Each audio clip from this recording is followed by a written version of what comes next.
Regularly scheduled board meeting on January 18, 2022. We don't have to do your usual, what do I do with my piece of paper that we're on video, right? I use the same intro as our, okay. Again, I want to welcome everyone to our Board of Trustees meeting, January 18, 2022. We are at the Administrative Service Center, boardroom number 200, El Paso, Texas. The audio feed can be found at youtube.com/go EPCC. Related materials for the meeting can be accessed at the following link, epcc.edu/administration/Board of Trustees. I want to welcome everyone and call this meeting to order. But before we get started, Dr. Smith, lead us in the Pledge of Allegiance, please. I pledge allegiance to the flag of the United States of America and to the republic for which it stands, one nation, under God, indivisible, with liberty and justice for all. Thank you. Okay, Pam, poll the board, please. She was here. Ms. Sanchez. Here. Mrs. Davis. Here. Dr. Grant. Here. Ms. Nahida. Here. Mr. Haggard. Here. And Mr. Officer and Ms. Keeney will not be present this evening. Okay, we want to read 1.4.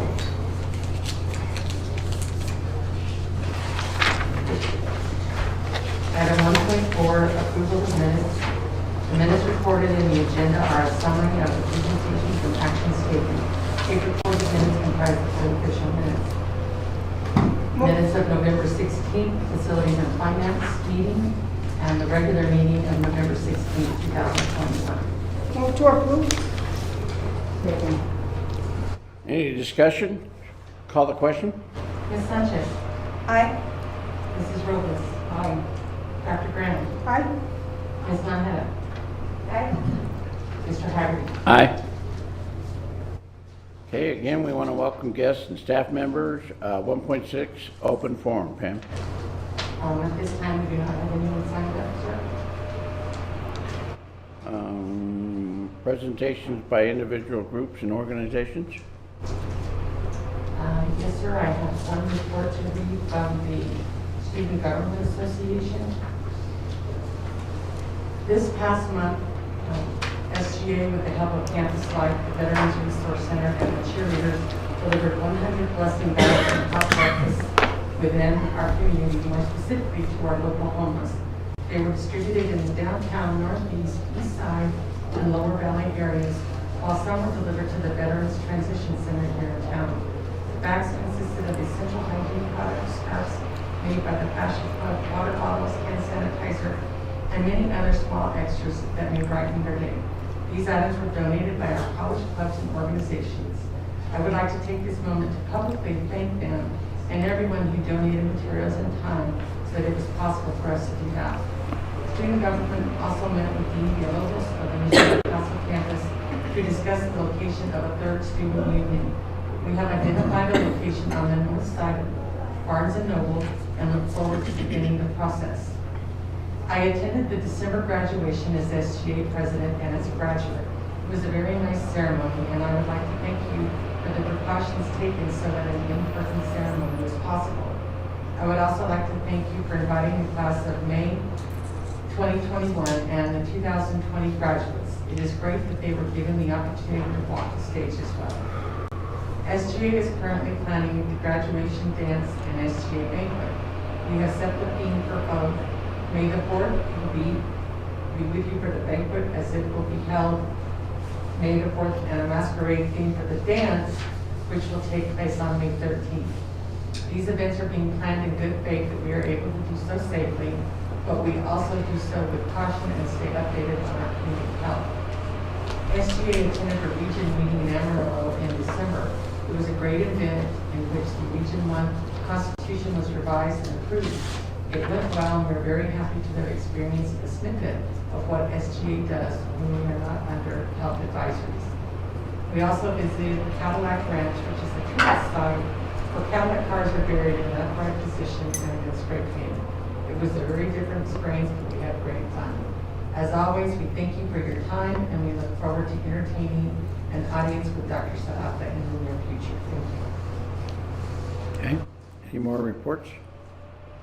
I have no further reports. Okay, 1.7.1. Item 1.7.1, Dr. William Saata, college president, will recognize individuals who have retired from the college district. You're going to call them in one by one? Sure. Let me have it go. Why don't you go ahead and stand right here, Belle, so we can bring them in? Awesome. Chair Haggerty, members of the board, always bittersweet when we have retirements, but these individuals have certainly earned their retirements. Ms. Margarita Carreño. Ms. Margarita Margie Carreño is retiring after 16 years with El Paso Community College. She came to EPCC in May 2006 as a programmer analyst in the Information Technology Division. She was under the IT Applications and Analytics Department and Banner ERP system team for 11 years. She was influential in designing, creating, and managing an employee training tracking system through Banner ERP, which is still utilized for tracking all employees, mandatory and work-related training at EPCC. She was also the first pioneer working and designing Microsoft SharePoint platform and Microsoft SQL serving reporting services analytics software. In July of 2017, she joined the Human Resources Department as our Manager for Human Resource Information Systems, a position she's held for the past 4.5 years. During her time with HR, Margie has been instrumental in several automation projects, which has benefited the college in numerous ways. She worked with the IT Applications and Analytics colleagues to develop HR-related reports on the IT-powered GI dashboard. Her work with automating the employment contracts moved us from a paper-driven process to an electronic method of distributing and documenting them all without paper, exchanging hands. Margie was also provided the college the recent incentive pay ineligibility listings several months back. She's also been the data producer on the Texas Public Information Act Open Records request, working with employee relations. She's also served as our liaison with the IT ERP team for Banner technical upgrades, testing, and automation process for HR benefit staff, such as Affordable Care Act, yearly process submissions to the IRS, LBD, the Legislative Budget Board, reporting to name a few related projects. Prior to working for EPCC, Margie had 18 years of work experience in the marketing and business area, as well as manufacturing, production planning, and final products designs with twin plant operations in Mexico. She has extensive work experience in sales, project management, customer service, and technology related in the private sector. Margie has mentioned that she'll be spending time this next chapter of her life with her children and grandchildren. She has plans to travel and enjoy the finer things in life. We'll miss you, Margie, but we wish you her the best in this new chapter of her life. She's not present this evening. Okay, thank you, Pam. Elizabeth Marquez, from Admissions Registration Assistant. Liz began her career at El Paso Community College in July 2002 as a processor for the registration office and transitioned to Admissions and Registration Assistant for the Office of Admissions and Registration. During her tenure at EPCC, Ms. Marquez volunteered in various activities, including Apply Texas intake sessions, TACRO, Operation College Bound, and other activities. Through the years, her abilities and efforts have helped the success of our students and of El Paso Community College. Ms. Marquez committed 17 years of service to the students, faculty, and staff here at El Paso Community College. Her many years of service are a true testimony of her dedication to the Office of Admissions and Registration. Ms. Marquez always put the best interests of the student ahead of her own. Her hard work, efforts in going the extra mile, and positive attitude created an environment of success. Liz was always first to volunteer and ask how she could help. If we had to work extra to meet the deadline, she would support all of our efforts and make sure we got it done. Liz will be truly missed in the Admissions and Registration Office.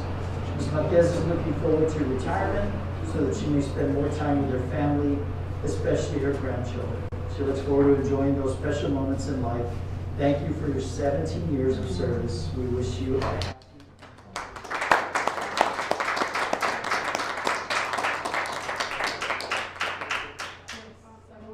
Thank you.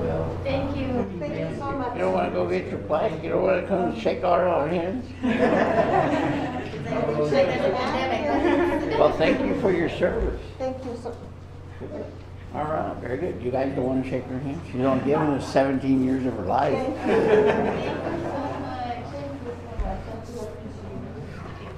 God miss.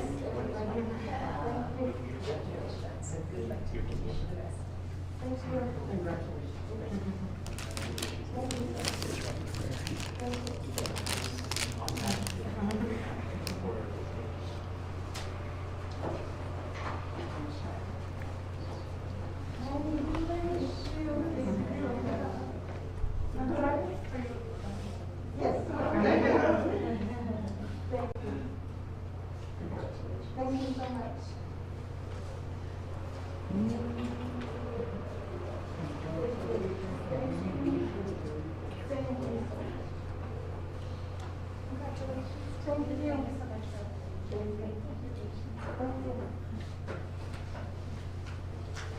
After the pandemic, we'll see you at the Retirees Association, please. Oh, okay, thank you, I yes. haven't forgotten. Still trying to adjust, trying to, Thanks again. kind of out of place, but I'll get there. All right. Yes, I will do that. Thank you so much. Thank you for your service. Thanks again. Next is Dwight Gene Brown, Evaluations Assistant. Gene began his career at El Paso Community College 25 years ago as a Veteran Affairs Processor.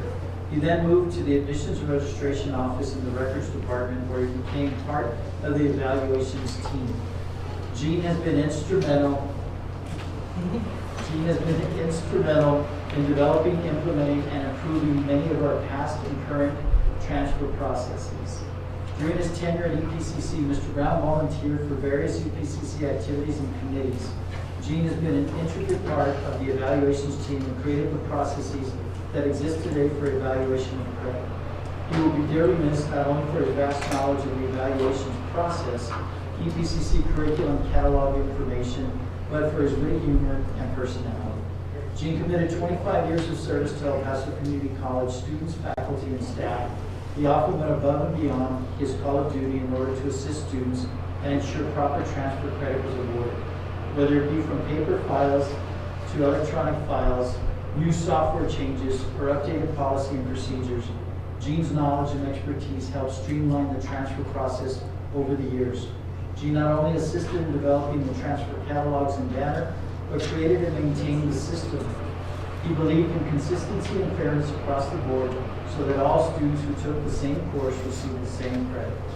Gene will be truly missed, not just in the Admissions and Registration Office, but especially in the evaluations area.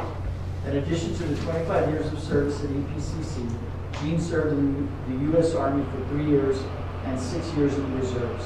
Gene is looking forward to retirement, enjoying more time with his wife, Belen, and son, Seth. Thank you for your 25 years of service to El Paso Community College.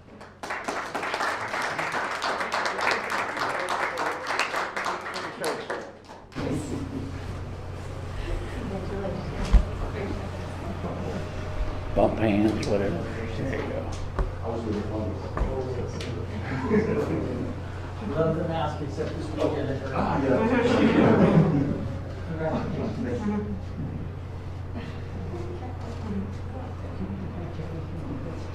Congratulations to you. Thank you.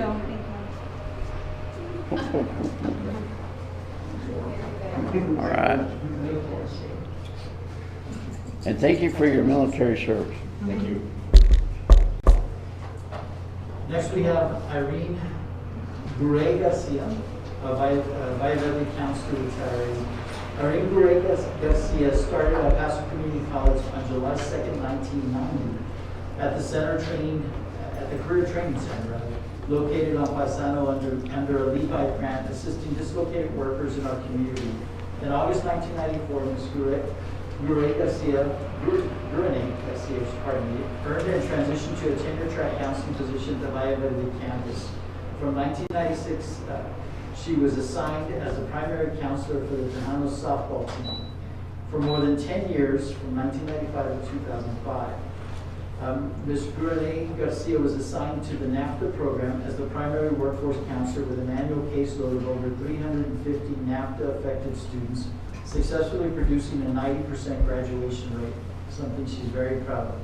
From 2006 to the present, she has been working very closely with the Early College High School and dual credit program students. The Valle Verde Early College High School was the first school assigned to her. To date, she continues working with the CECA Early College Academy, Clint Early College Academy, and the Valle Verde Early College High School. In addition, for the past 10 years, Ms. Irene Garcia has been working with Advanced Technology Center students daily and is the district-wide assigned counselor for the automotive discipline. She has been active in several standing committees, including the tenure committee, and has been part of several departmental initiatives that have helped student success and enrollment. Throughout the years, she has shown her dedication and commitment to counseling by working with her colleagues and serving all students that walk through the department. Her openness and willingness to embrace change in an ever-so-changing counseling environment due to the pandemic have always been one of her strongest assets. Ms. Irene Garcia will be missed by her colleagues in the counseling department and those outside the department. Most importantly, she will be truly missed by the thousands of students she has helped throughout the years at EPCC. In Vice President Smith's words, Irene has always been an innovative thinker, has always focused on the best interests of workforce students and our programs. Her thoughtfulness and creativity will be greatly missed. We wish Irene all the best in her retirement. Congratulations.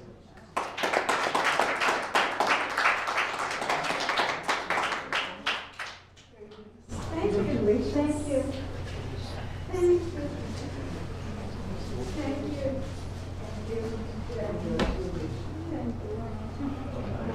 Thank you. Thank you. Thank you.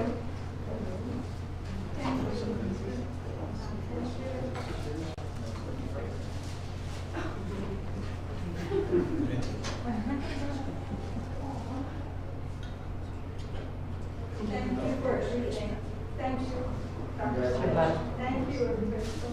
You got a couple of board members, maybe a couple of board members on the second. Don't run off too quick.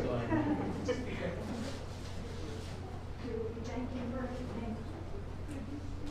Thank you. Thank you. So very nice. Thank you. Thank you. Thank you. Thank you. Thank you.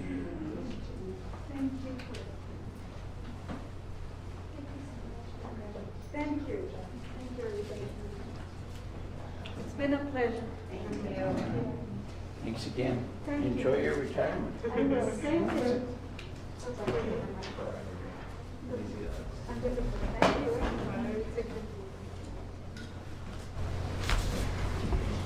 Luz Tawada. Ms. Luz Tawada has served at EPCC for 32 years.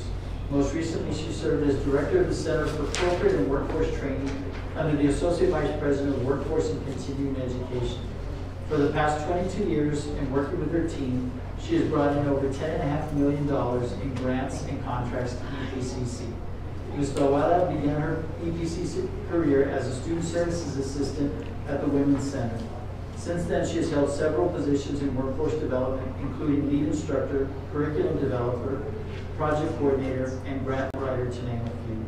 Ms. Tawada says that it's been very rewarding to work with community partners in creating workforce development opportunities for the underemployed and underserved members of the El Paso metropolitan area. These include veterans and their spouses, at-risk youth, displaced adults, and other non-traditional populations. She mentioned that it's been a joy and a privilege to give back to this community. Ms. Tawada grew up in this wonderful bilingual Juarez, El Paso region. She was born and raised in Juarez for many years while attending school in El Paso. Prior to joining EPCC, Ms. Tawada worked in Houston, Los Angeles, and El Paso in theater, television, and film, both as a performer and behind the scenes. Although she has traveled to many places far and near, El Paso is where she chose to come back. Ms. Tawada looks forward to going to the movies often and enjoying her hobbies, including baseball card collecting, traveling, and music. She looks forward to spending more time with family and friends and enjoying this 6 vacation taken twice a year called retirement. We thank Ms. Tawada for 32 years serving our students and community, and we wish her a happy and healthy retirement.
plays with my brothers?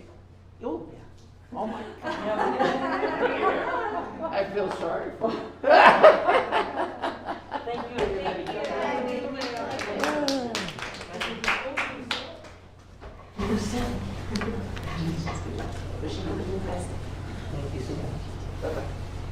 Thank you, everybody.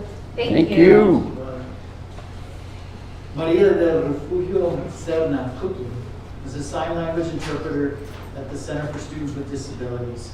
Ms. Serna began her 34-year career at EPCC as a sign language interpreter intern in 1986.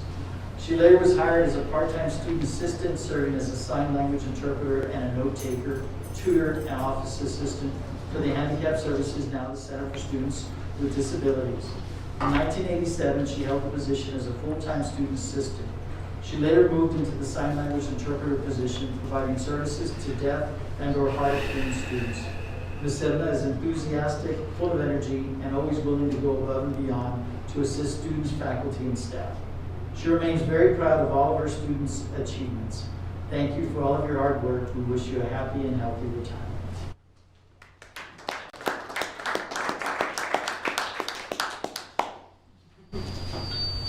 Ms. Irma Camacho began working at EPCC in 1984 as an adjunct instructor for the Child Development and Education disciplines. The latter focused on instruction for paraprofessionals in public schools. In the fall of 1998, Ms. Camacho became a counselor at the Center for Students with Disabilities. From 1994 to 2001, Ms. Camacho was assigned to general counseling at the Valle Verde campus. At the VV Counseling Center, the development of the current Gdcu 1300 course began. Planning for the course was based upon the information obtained through research from the National Resource Center for First Year Experience and Students in Transition, based at the University of South Carolina and founded by Dr. John Gardner. UTEP had already established their Student Success course, and administrators from their Student Affairs area were also helpful in planning the EPCC Education 1300 course, which made for seamless transferability. Education 1300 was one of the first Student Success courses at a Texas community college. In 2001, Ms. Camacho became one of the first 2 full-time Education 1300 instructors. From fall 2005 to fall 2013, Ms. Camacho served as the first director of the Office of Student Success. During that time, EPCC received the 2011 Leah Meyer Austin Institutional Student Leadership Award to increase success and college access. One of the innovative evidence-based student-centered programs promoted by Achieving the Dream was the EPCC Summer Bridge program overseen by Ms. Camacho. Another important EPCC initiative under the Office of Student Success was the PREP program, which started through a Title V grant. The PREP program demonstrated that a review of basic skills could improve students' results on placement testing and received the Texas Higher Education Star Award in 2007. Additional advancements at the Office of Student Success include the effort for certification of EPCC tutors, the establishment of the Developmental Education Council, and the implementation of the Puente program. In 2013, Ms. Camacho returned to the classroom to teach Education 1300 at Valle Verde, and that provided her with the best job of all, working directly with our wonderful students. Ms. Camacho states that it has been a great pleasure to be employed at EPCC, and I'm grateful for the various roles and opportunities that I've had to work and learn. We wish you all the best in your well-deserved retirement.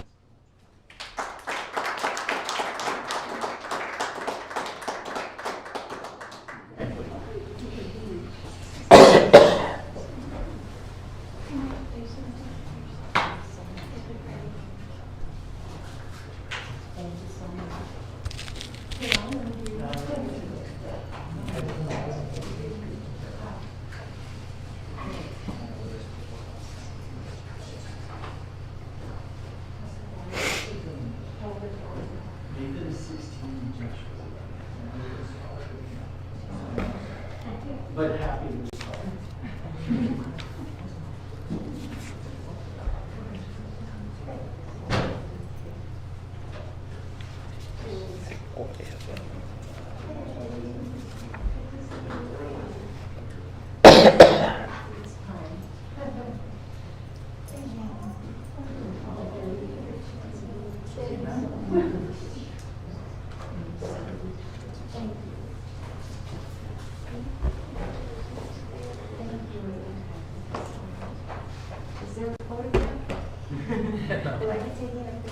Take a My bow. mask off? Yeah. Yes? With the mask? It's just a video. Just a video, okay. Thanks again. Enjoy your retirement. Thank you so much. You're like all the other retirees, you'll be back. I don't know. I just I'm sure on this side.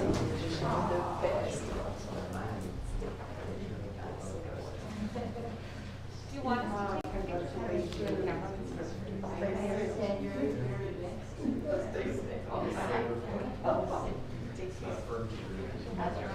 Dr. Sarata, in the future, when we do this, is there any way we can have a picture of them up on the screen? We can, she wants a picture. Yeah, Dr. Sarata. Go ahead. Go ahead.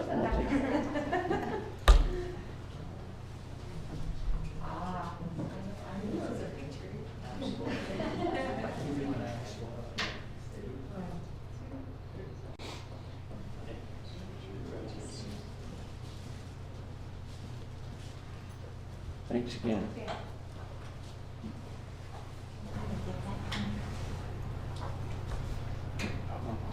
Mary C. Chavez Orguin, CST Rio Grande Campus Coordinator, Center for Students with Disabilities. Ms. Chavez began her journey at EPCC in 1984 when she enrolled in a paraprofessional hearing impaired program. Ms. Orguin started in the work-study program where she assisted in the financial aid office. After that, Ms. Orguin began working with the Handicapped Services, now the Center for Students with Disabilities, as a part-time note taker and tutor. Ms. Orguin completed her sign language interpreter internship with the Handicapped Services and began working as a full-time sign language interpreter for the department. Ms. Chavez remained there until her retirement. Her final role in the department was as the Rio Grande Campus Coordinator, managing the CSD office and providing support services for students with disabilities. Ms. Chavez was a hardworking and caring employee with student service as her ultimate goal. Congratulations on your retirement. Best wishes as you embark on this new journey.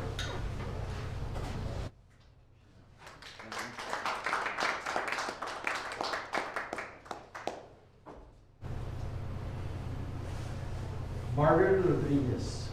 Margaret Rodriguez, Child Development Teacher Preparation Professor, is retiring after 40 years of service to EPCC. Ms. Rodriguez's career and work at EPCC were influenced and guided by having grown up during the 60s and the Civil Rights Movement. Her philosophy of teaching and life was influenced by quotes from John F. Kennedy. Her first favorite quote is, "Let us think of education as a means of developing our greatest abilities." As a faculty member at EPCC, she consistently reminded her students to utilize all of the resources available to them. Not only did she strive to have her students do well in class, but she also helped them overcome their circumstances and increase their resiliency and graduate despite their situations. Single parents, marriages, divorces, childbearing, etc. She helped them believe in themselves and a successful life. She was always doing something for the students, her colleagues, and the college.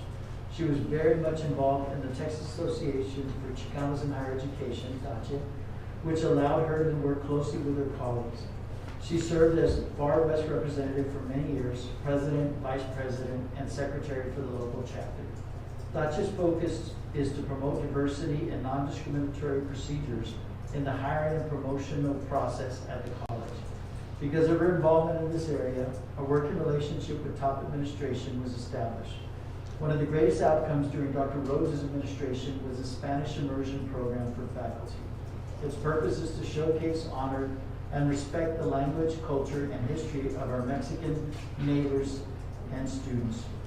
During Faculty Development Week, faculty visited different areas of the community, including South El Paso, Sparks, and Southern New Mexico.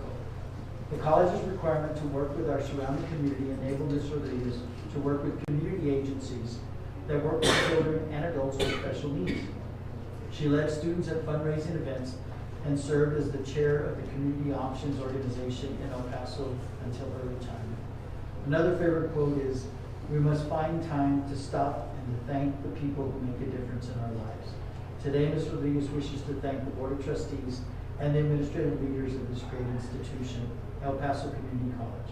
We wish Ms. Rodriguez the best in this next chapter of her life.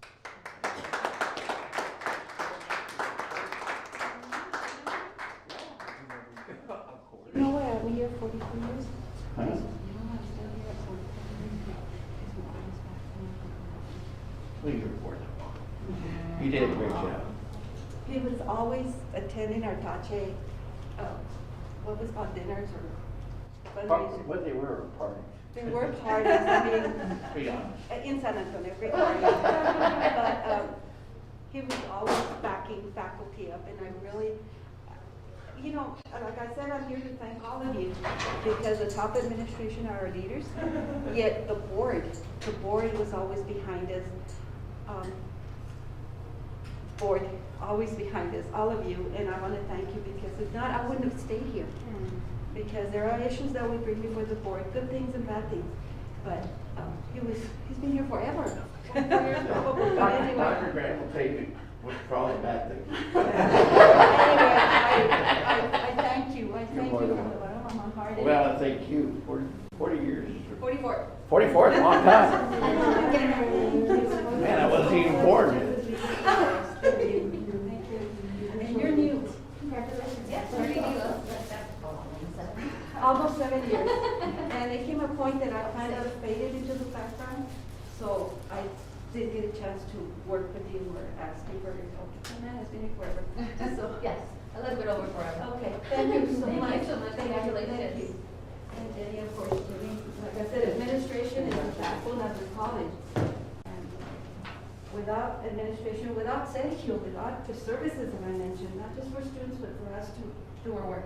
I know I'm taking up your time. Not a problem. Congratulations. Thank you, I talk to myself. No, that's Thank you. okay. Oh my gosh. Hey, you take as long as you want. You gave us 44 years. Thank you so much. Thank you, this is, he says, let me give you the back and go. I know. I'm not going. I think Dr. Serrato was even born in.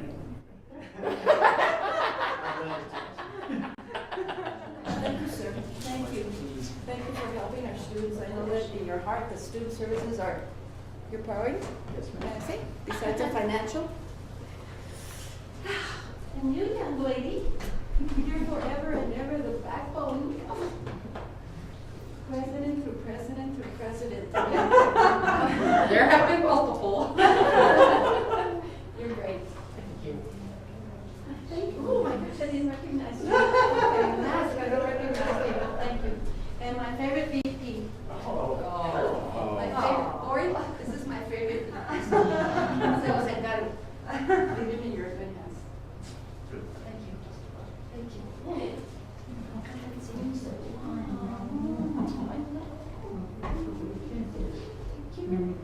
Thank you. Thank you.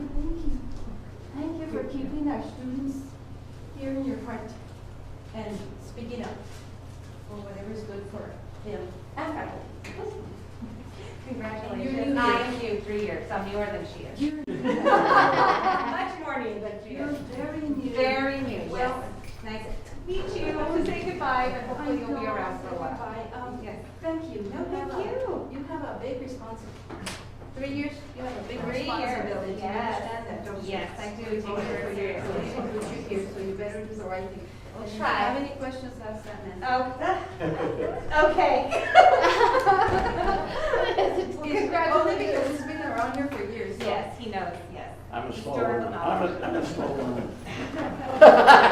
Thank you again. No, Thank thank you. you. Thank you, enjoy. Thank you. God, I'm telling you, if we didn't have the support, we wouldn't be able to give our students our best. We can't live without them, and we can't live with the board, and all the way from top to bottom, okay? All right, let's go party some more. It has to be in San Antonio. Okay, okay. I'll meet you there. Okay, thank you. Thank you. Congratulations. Here's the finance lady. I know them all. Thank you. Thank you. The finance lady, huh? Is she your best friend? Of course. Okay. Who are you? He's new too. I have a feeling I knew you. Yes, ma'am. And you know me. I do. And I was in a meeting with I see you. that. Because I went to him and said, look, this is what this woman's doing. That's having the students take a pre-test or something, and then right at the first day of class, and then she'd say, if I can't forget that, if you scored this low, you're not gonna pass the class, you may as well drop it. And I went to him. I don't go to the board, I don't go to the news media, anybody. I go to the big shot, and I told him, what are you gonna do about this? He took care of it. We don't tell students they're not gonna finish anything. We don't. And we don't close the door on students because they're 10 minutes late and they can't take their test. That's why we have the testing center. That's why we have whatever we need to do to help them get through. They have enough. He's a good man. What do you know? Are you all done now? I'm interim vice president for student enrollment services. You're the dean. I know who the deans are because they let me talk to them. You remember that, right? I do. I wasn't there in his office all the time, but I did. Why, anything that's going to keep us students, especially our female Latina students, and you close the door? No, that's a no for you. Yeah? Yes. You look different though. Yeah. Well, that's what going up does. See, I never went up, so I'm still very young. Okay, congratulations.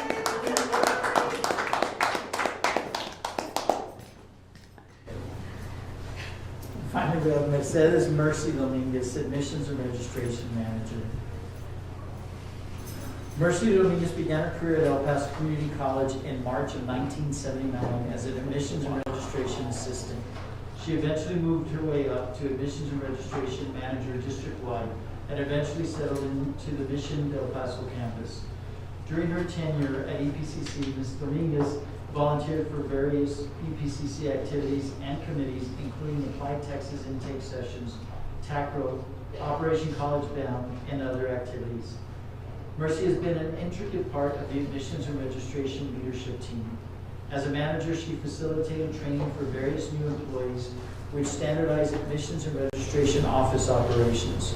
Mercy has been instrumental in developing, implementing, and improving many of our past and current admissions processes.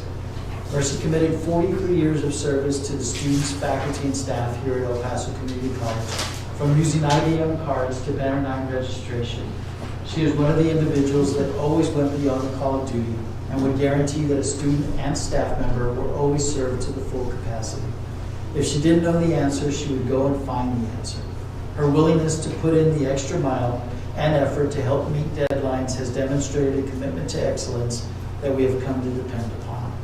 Mercy will be dearly missed in the admissions and registration office. She's looking forward to retirement so that she may spend more time with her husband, Felipe, daughter, Adriana, and grandpuppy, Kaiser. Thank you for your 42 years of service to you.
Thanks again for your service. Thank you so much.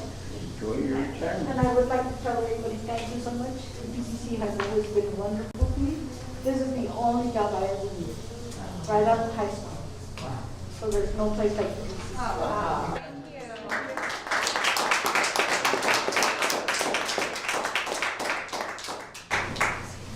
Chair, those represent well over 400 years of service to El Paso Community College. Wow. That's a Impressive. lot from the Center for Disabilities.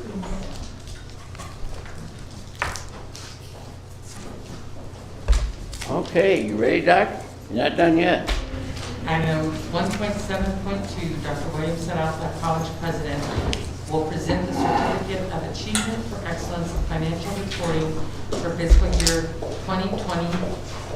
Ms. Joseph Johnson, Vice President, Financial and Administrative Operations, Mr. Fernando Flores, Associate Vice President, Budget and Financial Services, and Ms. Anna Keys Zuniga, Comptroller.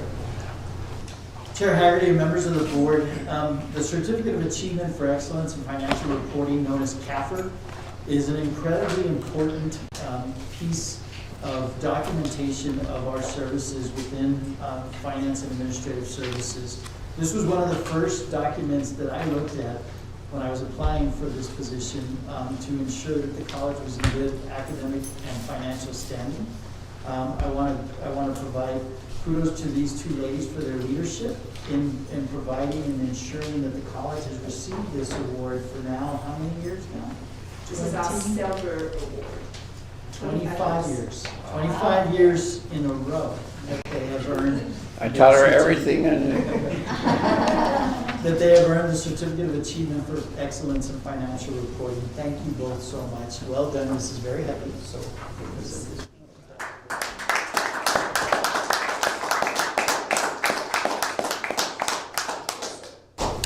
And Mr. Flores apologizes, he had an emergency, so he could not be with us, but he certainly should be also recognized for this award. But I did want to say a few words because, I mean, we've been receiving this award for the last 25 years in a row, and the public does not always understand what that means. So I thought I just would take just a few minutes of your time to do so. So I just wanted to say good evening, Chair Haggerty, Dr. Sarata, members of the board, and the listening audience. First, I want to thank Dr. Sarata for this recognition because it is always with great pride that we accept this award on behalf of El Paso Community College. This is the 25th year that the college receives this award, which is the highest form of recognition in governmental accounting and financial reporting. This award, established by the Government Finance Officers Association in 1945, recognizes state and local governments that go beyond the minimum requirements of generally accepted accounting principles by preparing annual comprehensive financial report. Now we refer to it, by the way, as the ACFR. So they kind of changed the acronym, and so we are going with the ACFR now, and that evidence transparency and full disclosure.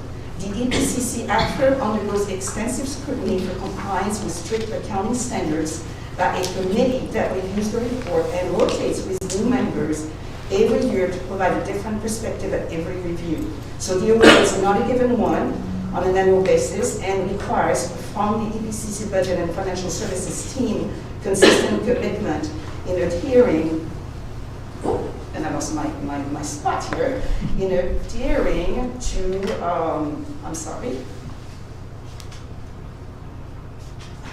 I lost mine. So certainly, in adhering to any new reporting standards that are mandated by GFOA in pursuing this award.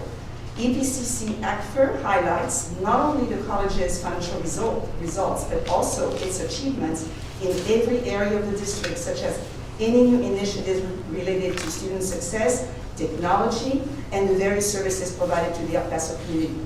The ACFR also provides a wealth of information to the federal, state, and local agencies, the bond rating agencies, and the college's accrediting bodies about the college's vital role in a local, state, and national economy. In fact, we're going to be posting that pretty soon for SACCOC to have access to that, to the ACFR. Several areas in budget and financial service contribute to the preparation of the ACFR by virtue of their crucial involvement in the preparation of the audit report to include accounting services under the leadership of Ana Zuniga, Comptroller, and Fernando Flores, Associate Vice President for Budget and Financial Services.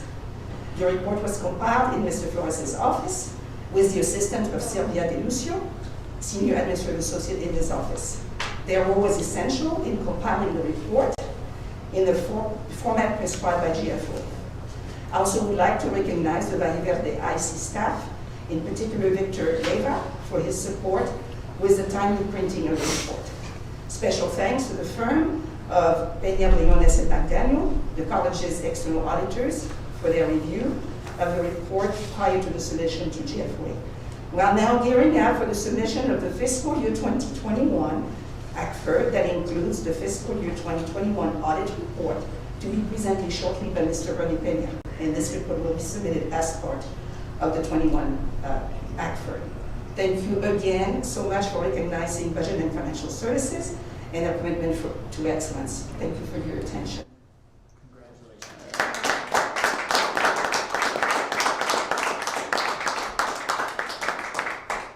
Do we have to remodel your office for all those bucks? Excuse me, sir? I said, do we have to remodel your office for all those plaques? Not anymore. Or do you just stack Just them? give us a medallion. Oh, they just gave you a That's medallion? right. Oh, Yes. okay. That's not bad. That's pretty. Josette, on behalf of the board, please express our gratitude for all the hard work you guys always do. Thank you, sir.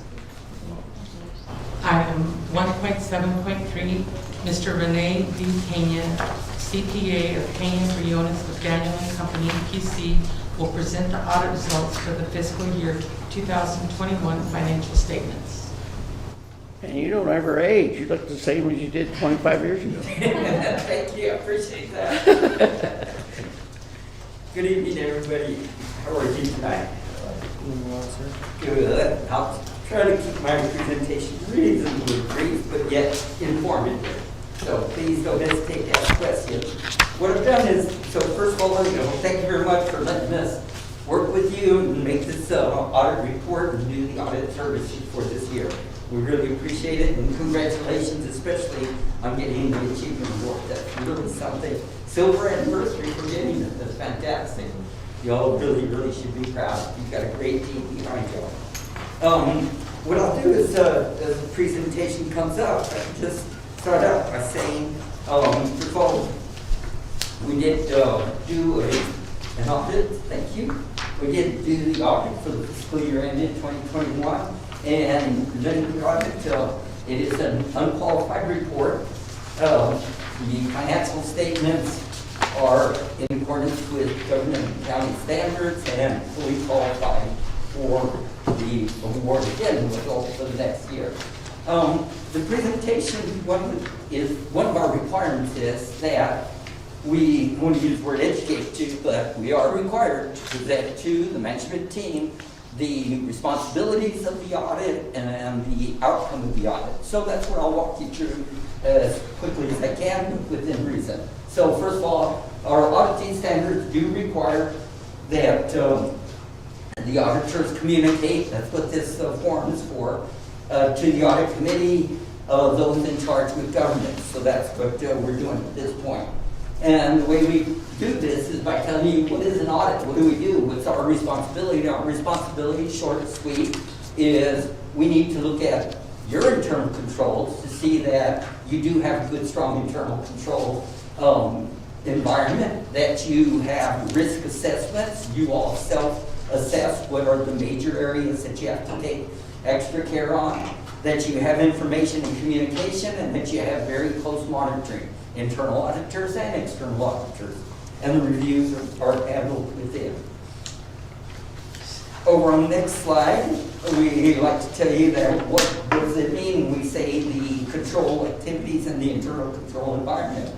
Well, that means that we're going to do performance review, we're going to have information processing, we're going to look at physical controls, and we're going to look at segregation of duties. So what we're doing is basically saying this is what we're doing. What you'll notice isn't on there. We're not looking for fraud, we're not looking for investment. But if it came up, we would definitely make note of it and bring it to your attention. So again, this is our way of telling you what we're doing and in some degree what we're not doing. Then if we go on to the next slide, the scope of the audit, what do? We're testing a financial statement to determine, so we don't look at every single number, we look at materiality. We look at that the numbers are materially correct. And that always gets you to a tough position, but materiality is something that we look at over your whole scope of the audit. We also look at whether you're following proper government accounting procedures and that you have internal control. And I think this is more important, that you do have strong internal control within the organization So you on a monthly, quarterly basis have strong, good financial numbers that you can rely on and make quality decisions on. And again, I'm going to say it across the board, you got flying colors, you get an A+ on each one of these activities. And again, it's verified by your certificate of achievement. In that certificate, they analyze to an extreme degree. You can't believe how extreme they go. They nitpick everything. And for them to come back and give you 25 years of success there.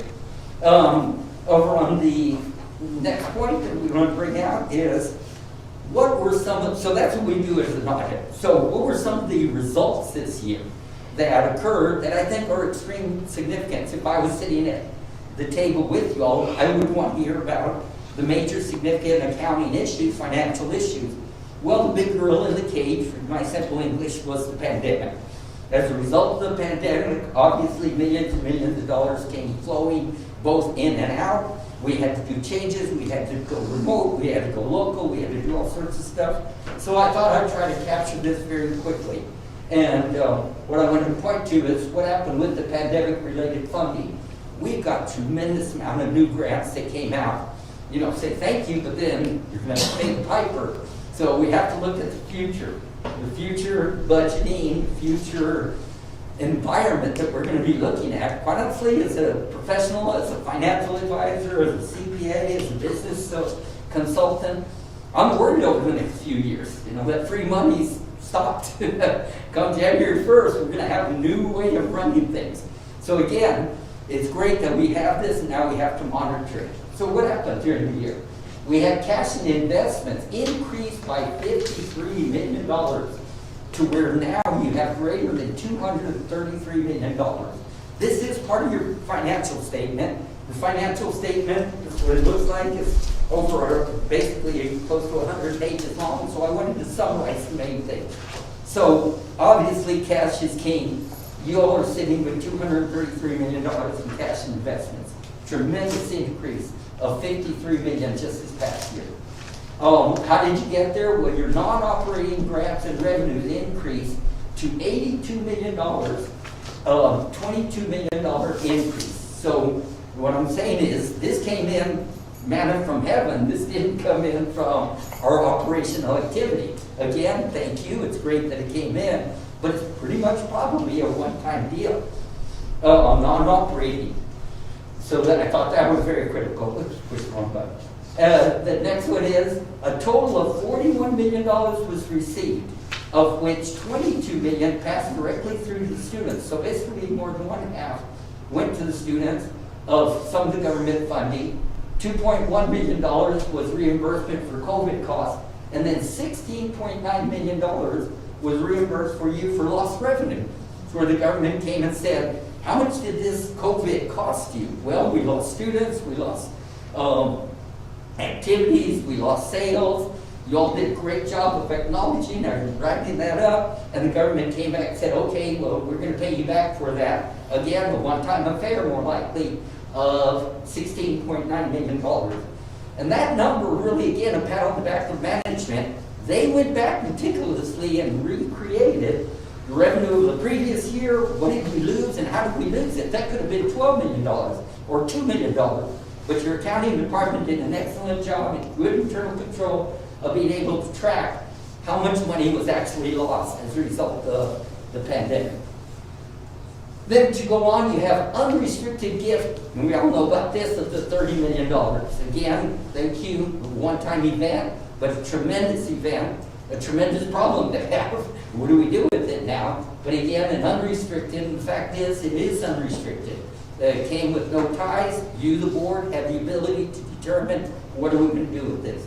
And then finally, the pandemic funds carried over, so we want to make light of going over into 2022 of the pandemic money. You do have $71 million of which you will be needing to spend related to the pandemic. So a quick review, if you would, of some of the major items that happened, as I called it, the gorilla in the cage, what affected my financial situation over the past year. To go into some of the other items, the significant, jump to the next page, significant accounting issue. we've spent a lot of time talking about the pension, both the pension and the OPEB. These are major costs that, as you know, they hit your financial statements a couple of years ago, hit you to the tune of $60 to $70 million that came out of your fund balance. And so since we've been addressing it, I wanted to bring this up very briefly and say, finally, we've calmed down. We don't have those major adjustments. Now, a few $1 million here, $1 million there, it is a material amount, but it's really not that material to your financial. So I just wanted to show you that the wave has pretty much calmed down. So our net pension liability increased instead of by millions of dollars this year. I'm going to use the term by only $500,000 to $34 million. But you already have it. It's already posted on your financials. So it's a minor increase. Your deferred outflow, remember that crazy word we had to teach you a couple of years ago? That actually decreased. So that means your asset went down by $2.5 million. Your deferred outflow actually had to decrease by 1.3. So when you add all those guys up, you had an effect on your financial statements. It utilized the pension plan, cost you, I'm going to use the term only, $1.7 million this year. And again, compare that to 3 or 4 years ago when it was $60 million. So that's why I'm saying, finally we can breathe and say our pension plan is reasonably stated and it's fluctuating modestly. What's it compared with the other colleges in the state of Texas? When you say that, as far as how are you sitting in your pension plan, as far as funding? I mean, are we one of the best with our pension, or? Yes, sir. You're up there. I don't want to say top 10, but you're well funded. That's the term I'm trying to find. An entity is considered well funded when they're over 80% funded and have a annuity of 20 years or less, and you all fall within that category. And by the way, I mentioned a couple of years ago that gains, I'm going to use that term, I shouldn't, can be played by the discount rate. If you put the discount rate too high and it's unexpected, you all are not at an unrealizable discount rate. Your discount rate is sitting at 7.25, which is extremely reasonable. So now I'm going to say again, we can breathe. Your pension plan is well funded, advertising at the right rate, and reasonably stated with the discount rate. And I'm very happy to say that, because that is what can surprise municipalities, school districts, when they find out that they're significantly underfunded. That's when the taxes and the budgets have to go right.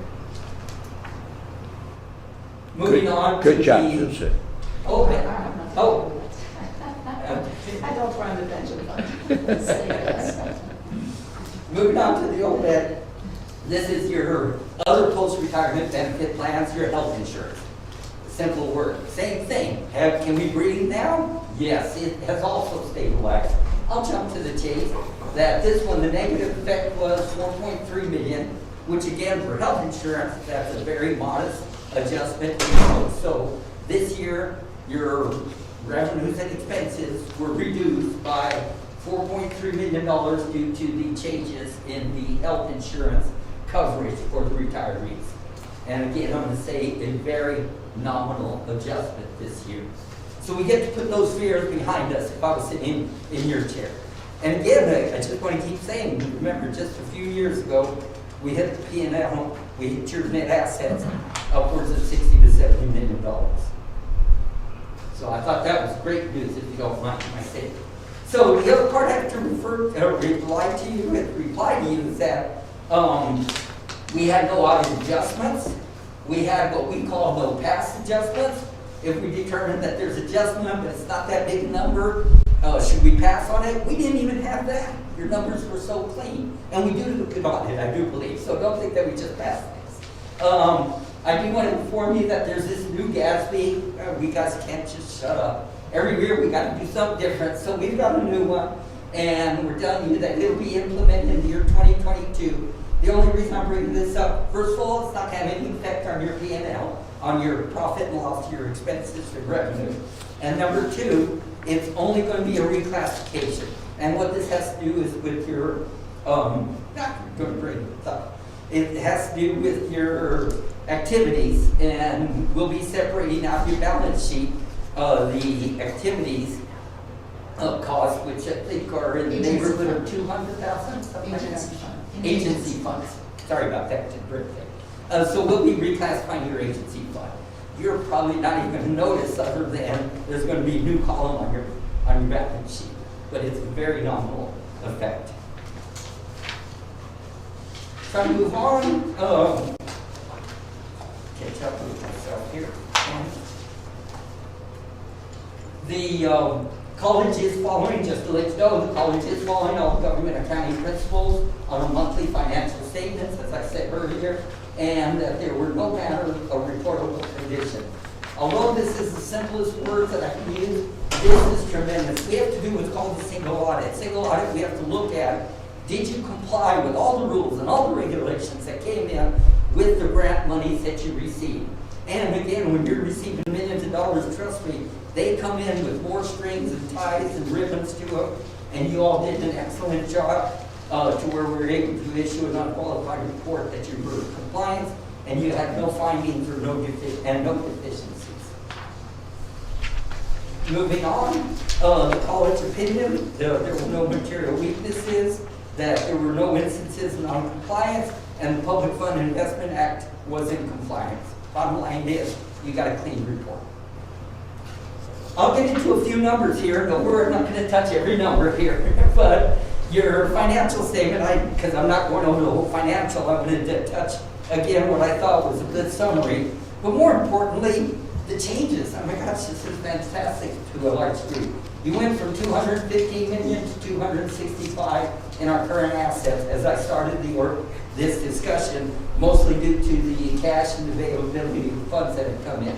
But look at your changes there, from 153 million all the way to $265 million. So significant increase on a year-by-year basis.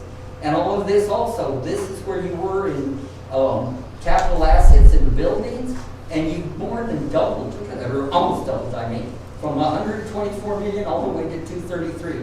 So in the past 5 years, you put over $100 million in new building equipment while maintaining this cash flow increase, maintaining the cash balance increase from 150 to 265. So usually when you build $1 million worth of stuff, your cash goes down.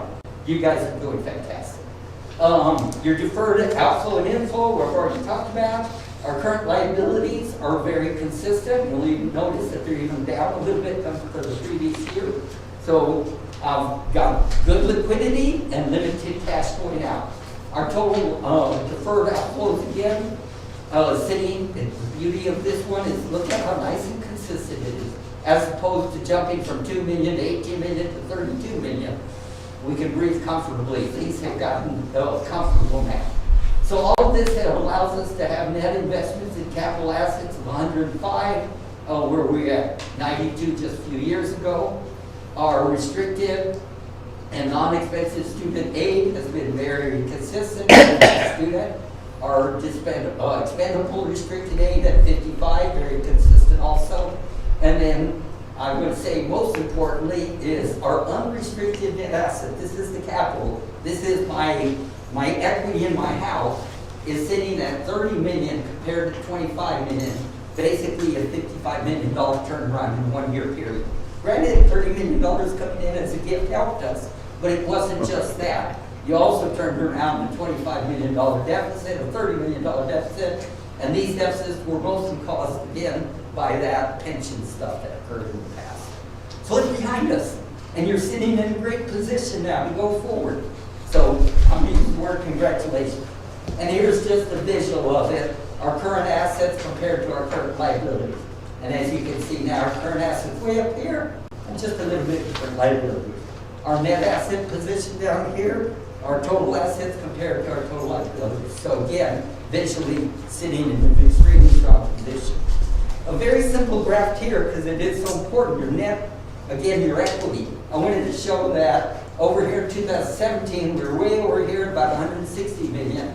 And then we dropped all the way down to less than 120 million, about 115 in 2018 as a result of the pension stuff. And then you've gradually brought it back up, and look at that. We're back within 4 years. We're back up over where we were just a few years ago. So again, tremendous turnaround and tremendous management of both your liquidity and your capital position.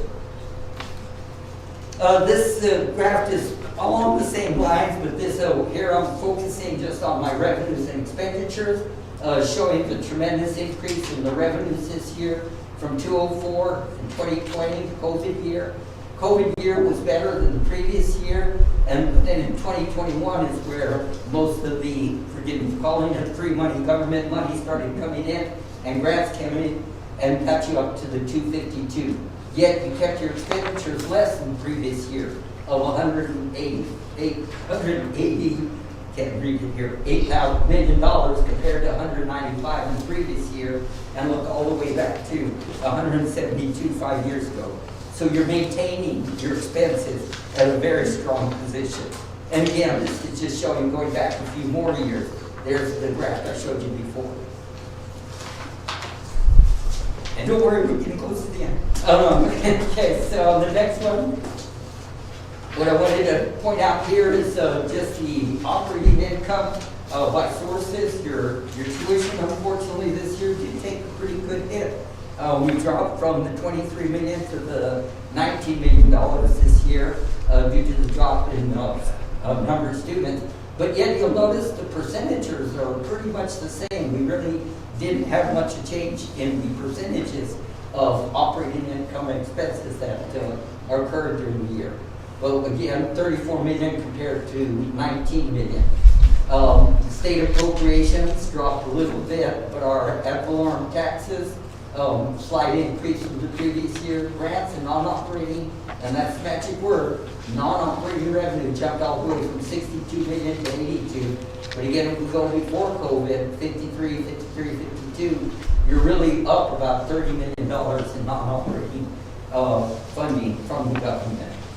And all this allowed you to have non-operating revenue of $223 million compared to 170 in the previous year, and total revenues of 252 compared to 204. So extremely strong financial numbers coming in.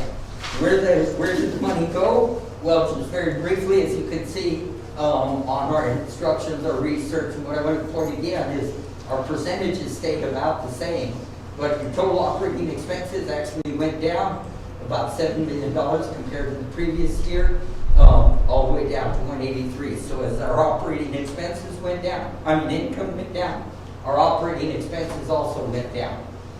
Very strong, reasonably strong revenue coming in on debt related. So non-operating expenses of only $5 million, and left us with total expenses of 182.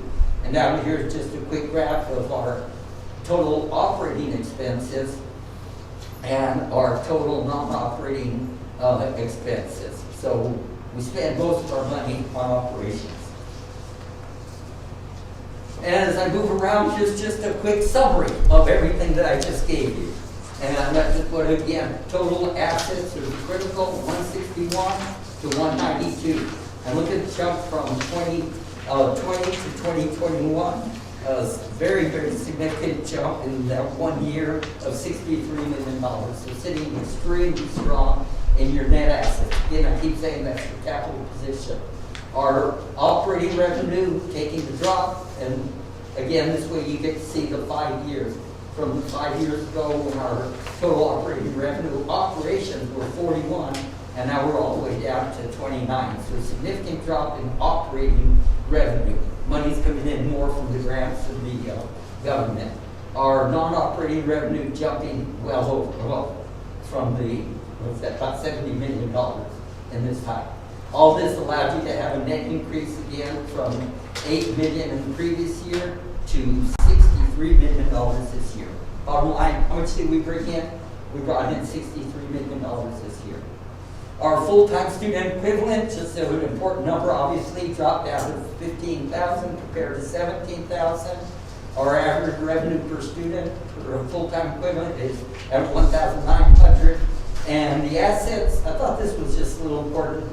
Net assets without capital assets, without meaning, well, how much money do we have if I take the buildings out of the picture? You're sitting all the way at 42% of your capital to your expenditures. So you're sitting basically, you have to run the whole place for a year without having any revenue come in. Extremely strong position to be. And here are just a couple of graphs that I wanted to show, for your education going forward, comparing our full-time equivalents in prior years to the current year. Full-time faculty at 412, 453, our part-times at 596 compared to 3, so we had a huge drop, as you can see, in the part-time faculty. Had a reasonably large drop also in the part-time administrative staff, and overall, again, a big drop in our part-time, and kept pretty reasonably stable on our full-time staffing. Some of the other charts just comparing tuitions and fees so that you have the information in front of you. And I'll just go through these if you don't mind and point out what I've noticed here. This was very surprising to me, and I thought was pretty good. Are the taxable assessed value. This tells us how the city of El Paso is. And you'll notice we were all the way 10 years ago down at 34, and now we're all the way at 64. That's about a 34% increase. That means the city of El Paso is not flat. I used to say that I bought a $100,000 house 10 years ago. It's still worth $100,000 in the city of El Paso. In New York, it's worth $1 million. But now I can say El Paso's joined the rest of the world, and our housing prices is going up. And obviously, that does help with your taxing situation. Just to move on, the state appropriation, just to give you an overall 10-year summary of it, as well as the financial, the status of the different hours of each of the students, attending, and the demographics of the students attending. So again, I'd like to say these are the fun facts that we have. We don't have any management letter of comments, as I said before. We need no findings, no question cost, so I can end it here and say thank you again very much. Hopefully this is a good recap of the extremely large and detailed financial report. And I'll ask her, are there any questions? None? Excellent as always. Okay, well, we really appreciate it. I appreciate what you all do for the city of El Paso. Tremendous work and tremendous effort by all. Thank you so much. Thank you. Thank Thank you. you. Thank you. Okay, Pam, 1.7.4. Item 1.7.4, optional presentations to be made by the presidents of the Classified Staff Association, Professional Staff Association, Faculty Association, and the Student Government Association. Chair, I believe I read the Student Government Association report already, and we do not have any other reports from the other organizations. Okay, do we have anything under 1.8? Item 1.8, communications. Item 1.8.1, discussion and review by the Board of Trustees of data, statistics, policies, and general information related to the college district. Chair Haggerty, we've asked Dr. Amaya to provide an overview based on the data that we've looked at in the past. Dr. Amaya will cover some items with regards to the services that we provided to students during the holiday break. Dr. Amaya, please. Thank you. Yes, sir. Okay. Hope everybody can hear me. So good evening, Chair Haggerty, board members, Dr. Sabata, cabinet colleagues, and all EPCC faculty, staff, students, and everybody joining us. So I'm Carlos Amaya. I'm interim vice president for Student Enrollment Services. I'm happy to be here.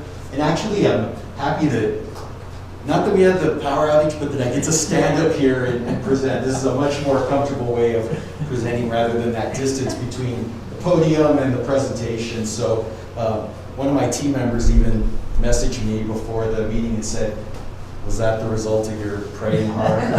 So I won't tell you who it is, but maybe so, right? I feel much better like this. So as Dr. Sabata mentioned, I'm going to give you a brief overview of the services that we provide during our winter operating hours.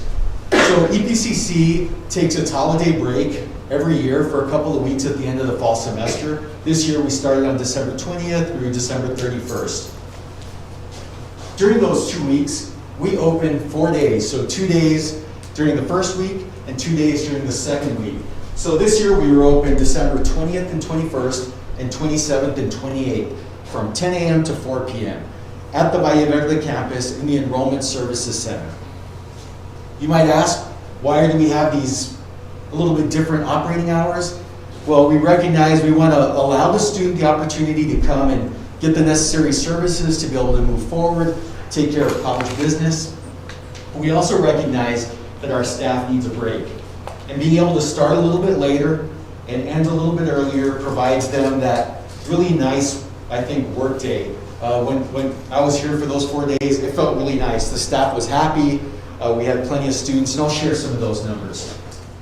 I'm going to be thanking a whole lot of people because, as I'll mention at the end too, this is not a result of just my division, right? So we have many divisions coming together. And right here, we had AVP Mo and her team help us produce some flyers. So we got these out on social media. We did a radio interview on Radio Exa. And then we advertised here. We put up some balloons and signs around the building, since we only had the one building open to direct students to the proper place. You can see right here, there's the main student or Enrollment Services Center. I'll show you, as I mentioned, it's not just my division. There's a lot of areas involved. First year experience, which is counseling, main counseling area, financial aid, admissions testing, police department, bursar's office, and vehicle registration. And our staffing was pretty even across all 4 working days, 46 or 47 staff members. And so I'm going to give you sort of a way to feel how that building works and how we serve the students. So what we do is, we have the main entrance to Enrollment Services Center. When students come in, they're greeted here in the reception area. We have a couple of staff members who help direct the students. They ask the students what they're here for, and then we point them in the right direction. When you walk into the building here on the left-hand side, these are the admissions and registration windows. These are the financial aid windows. As I mentioned, though, we house all those different areas in one building for the break. So we house admissions and registration and counseling over here, and then financial aid, testing, vehicle registration, first year experience, and Veterans Administration over here, VA financial aid, all on this side. And then right here in the middle, this is our web room. And so we have lots of students who need to use a device. They can use one of the computers to take care of business. The other thing I'm going to point out, because we're in these times of COVID, that all the windows here have a glass partition. So we're keeping the staff and the students safe when they come do their business. Also over here, in between the computers, we have dividers, and then we also socially distanced the students that were seeking assistance. I'll maybe mention a little bit more about the web room later on. So you can see we had pretty good this is walk-in traffic for the 4 days. 159 on the first day, 134, 149, 149. And the web room saw significant traffic. So students can go take care of business and then finish it up inside the web room. So I was a little worried when I was preparing this, and I said, oh my gosh, I'm going to show you all this data. But then after the last presentation, I feel okay about it, right? So, because I figured I'd start here with my division and admissions and registration. So admissions and registration is the busiest of all the areas. And you might say, well, you didn't put a y-axis, I don't know what the numbers are, you didn't put data labels. That's on purpose. I'll share the numbers if you would like to see them. What I'd like for you to notice is admissions and registration handles all this business. You might not be able to see it from there, but I'll go through it quickly. Academic status, ad drops, applications, continuing ed applications and registration, general information, change of major, credit applications and registration, polls, international students, meningitis waivers and proof of vaccination, PIN resets, residency questions, status, student information, transcripts, verification, and then believe it or not, we still have another area called other. So people still ask about other things in spite of this giant list. But what I will show you is that we had maybe 6 main areas that were really busy, and that was students fixing holds, right, admissions holds, requesting transcripts, right? That's a real big one that we'll talk about sometime in the future. Taking care of meningitis, residency, and registration. So we like to move students who don't have a hold and they're just waiting to be assisted in registration. We're trying to make them a little more self-sufficient, so we would use the web room, encourage them to use self-service banner to register themselves, because then they have the power in the future to register themselves. And general information, sorry, was the other big one. The next days, the other thing I want to point out is, you notice we serve the students in various platforms: email, in-person, telephone, and virtual. You might notice that the telephone and virtual offices were very busy, right? Also joining with the in-person students. So lots of students across all the platforms. It ranged, I think, for admissions and registration from somewhere in the low 200s to 270 something number of students they assisted per day. There's the total number of admissions and registration overall activities, and you can see their telephone's pretty high, virtual, right, comparable to the in-person services. The next group, financial aid. So financial aid, we were able to condense what students are coming for into fewer categories. They come to take care of holds, check the status, financial aid verification, and then there's that other pile. And you can see again right here, lots of students checking on the status of their aid or their FAFSA right across all these days. Financial aid saw somewhere in the low 120s to, I think it was maybe around 190, low 180s or so for their overall business.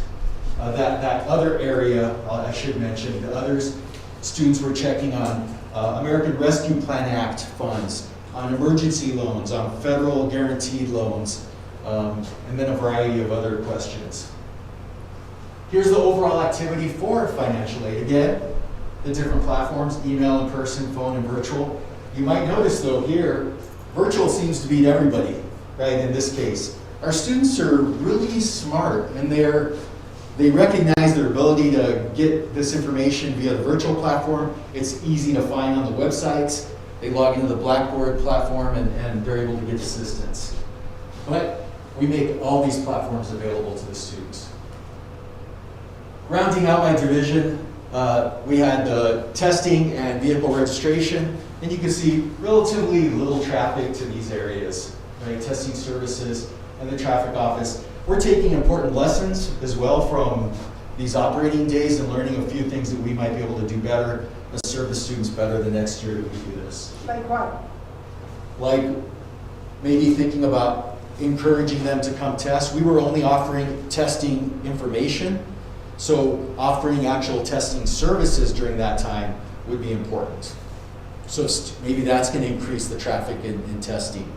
Likewise, in our customer service, so we have the students assisting, or we have our staff, not students, staff assisting as we get the students coming into the building. We talk next year maybe about making better use of our college and career readiness mentors, because students sometimes get lost from the reception area to a window, or from the window of admissions and registration to financial aid. And so we tried as best as we could to direct them and walk into those places, but we can bring in a little bit more staff. Talking about customer service, have we fixed the problem of the students being able to get their diploma off online? Their diploma or transcripts? Yeah, we have transfer. We got students that they were told you have to come in person to get your transcripts. And we were supposed to fix that. Have we fixed that? We have not. And I talked to Dr. La Chica Chavez about that. We're going to bring a proposal to Dr. Sardata in cabinet. That's We've good. been talking about it for 5 years. Yeah, it's been going on forever. Yes, she reminded me of that prior to this presentation. Thankful Okay. you're here now and you can change that, and hopefully we'll get it. Yes, ma'am. Thank you. Not to steal thunder from Dr. Mitchell or Dr. Smith, I'll just present some real generic numbers for areas outside my division. Counseling had served a significant number of students as well, second among all the groups. But we can see in person, very healthy. I mean, those counseling windows were busy. But take a look at the virtual services that they provided right here. You know, that's quite a bit, 4 times as many virtual visits. So they did a great job serving the students during the winter break as well. And then finally, Is there will be advising also? that's counselors and advisors, yes. I didn't include first year experience, I just didn't have their data set. We had first year experience there as well. And then finally, our bursar's office. And you can see accounts receivable and cashier. So accounts receivable, well, and same thing, I'm not going to steal AVP Floydis's thunder. I'm sure he'll talk about this at another time. But then you can see cashiers. We did serve the students both virtually and in person. And students have the ability to pay via TouchNet, right? So they were primarily up there. We saw a lot of things like direct deposit forms, right? Making sure students, you know, they were checking on balances, some of that. We also tried to show them that you can use a self-service pen for some of these items. When we start the semester, what is the last time that somebody can come in and pay for their classes? So we moved the payment deadline to January 31st. That's not what I'm asking. Yes. I come down there because one of my most memorable experiences at a Plastic Community College is I showed up at 3 o'clock in the afternoon with $400 cash and nobody wanted to take it. Oh. So what have we done about that? Well, that's, We take Cash it, check. yeah, we take it, Chair Oh, Hagerty, yeah. yeah. So payment is taken at this point, as Dr. Amaya referenced, payment is taken until the 31st of January. I know, but what time of the day? I'm working till 5 o'clock. This is community college. I show up at 5:10. I just got off work. Is there somebody there to take my money? Doesn't make any sense. Expended hours. Yeah, we don't have If we have extended expended hours. hours, You what? if we have expended hours, yes, there's. Well, can't you put so many people in the morning and so many people in the afternoon? I mean, these people work all day and they're trying to pay, and trying to get to go to school. It just blew me away. At 3 o'clock in the afternoon, nobody wanted to take my money. What year was that, sir? It was about when my wife and I were, because she gave me the money, I was doing it for my wife, and I said I have to go to a fire a meeting at the hall. I got here at about 4 o'clock, and there was 50 people in the room. All the windows were down. I was knocking on the window. They looked at me. My brother was the trustee. I called him up and I said, Dan, it's 4 o'clock in the afternoon. I got $400. Nobody wants it. Oh, come on, Brian. I said, I'm telling you the truth. I'm standing here and there's nobody wants my money. So we were under SAC's, I don't know, probation. So he couldn't get involved. So he called the president. The president said, call the vice president. Called the vice president. Vice president called all the VPs. They were gone for the day. So he finally shows up. Dr. Barrera comes around. She knocks on the window. They all look at her. I said, who are you, lady? You're not that important. What can you do? And her face turned so red. She went around that corner and those windows were flying. And about 50 people lined up to pay their money. So I want to know, why don't we have people on duty? They don't have to come in until 10 or 11 and work till 6. You got people that are trying to work and you want them to come to community college and there's nobody here to take their money. I'm not trying to tell you how to run your store, but I think that's a good point, Judge, and I actually had that question down, like what about after hours, weekends, and nights, and I make it comparable, quite frankly, to this current situation that we had, and it worked, although the law changed, but it worked in terms of the accessibility for voting, for example. I mean, the demographics have showed that there was a group of individuals just based on their work, you know, they're working during the day, they have children, the voting worked after hours and on the weekends, right? And again, state changed that, but perhaps that's something that may work or something to look at, because it's true. I mean, our demographics, I think we're going to see a lot of the student population are having jobs, sometimes too, have families, so how can we make it a little bit more accessible? If not that, maybe mobile units, I don't know. And that goes into my second question. So I think that's a thought. I think you've heard the issue there. And then the second question I have, in terms of the virtual services that are offered, how does that work? And I guess it's different with each of the departments or the cashier's office, for example, or the registration. Is it like an immediate response, or do they have to wait, for example, if they sent in their participated virtually on December 31st, are they waiting until when the school opens again to get a response, or is it instantaneous? I guess It's live. Okay. So okay. there are blackboard rooms, so students, I can speak for admissions and registration and financial aid. When a student arrives, we have somebody who greets them and asks them what is it that they're needing, and then they put them in the right lobby, and they wait there for the next available either specialist or assistant. And that even works after hours, for example, the virtual, I guess, It could be, yes. It just depends, okay. Right. Yeah, and that makes sense, because I guess, when you do virtual assistance, like online crediting or banking or whatever. I No, think these are live. That's, okay. And then, just as a kind of a segue as well to those initial information before I lose my train of thought. So we've seen, I guess, this time around the numbers, so December 20th, I think we had like 149, then it dropped to 134, and then 132. Have we seen a trend, if you know, from previous years that, it looks like that Monday, because December 20th was the Monday after this last day of school. That's It right. was the last day of school, right? December the 17th. That there was more traffic. So I guess, knowing what those cues are, and you're seeing more students wanting those services like those weeks. And we know that the weeks in the holiday schedule will change, but perhaps kind of thinking through that, because there was December 20th, 21st, 22nd before you kind of really got into those holiday weekends. So you see the scramble, if you will, or the need from the population. So just wondering if you haven't taken that to account, perhaps something just to think through. I was just looking at just some general observations, and as a Yeah, it's a great question. Yeah. We talked about it. I unfortunately didn't have data to compare to for the previous years, but we're collecting the data. I will tell you, as soon as we got ready for this, the winter operating sessions, my team, Dr. La Chica Chavez and Ms. Lopez, put together this great spreadsheet for their whole team. They gave a little training to keep track of all the visits. Yeah.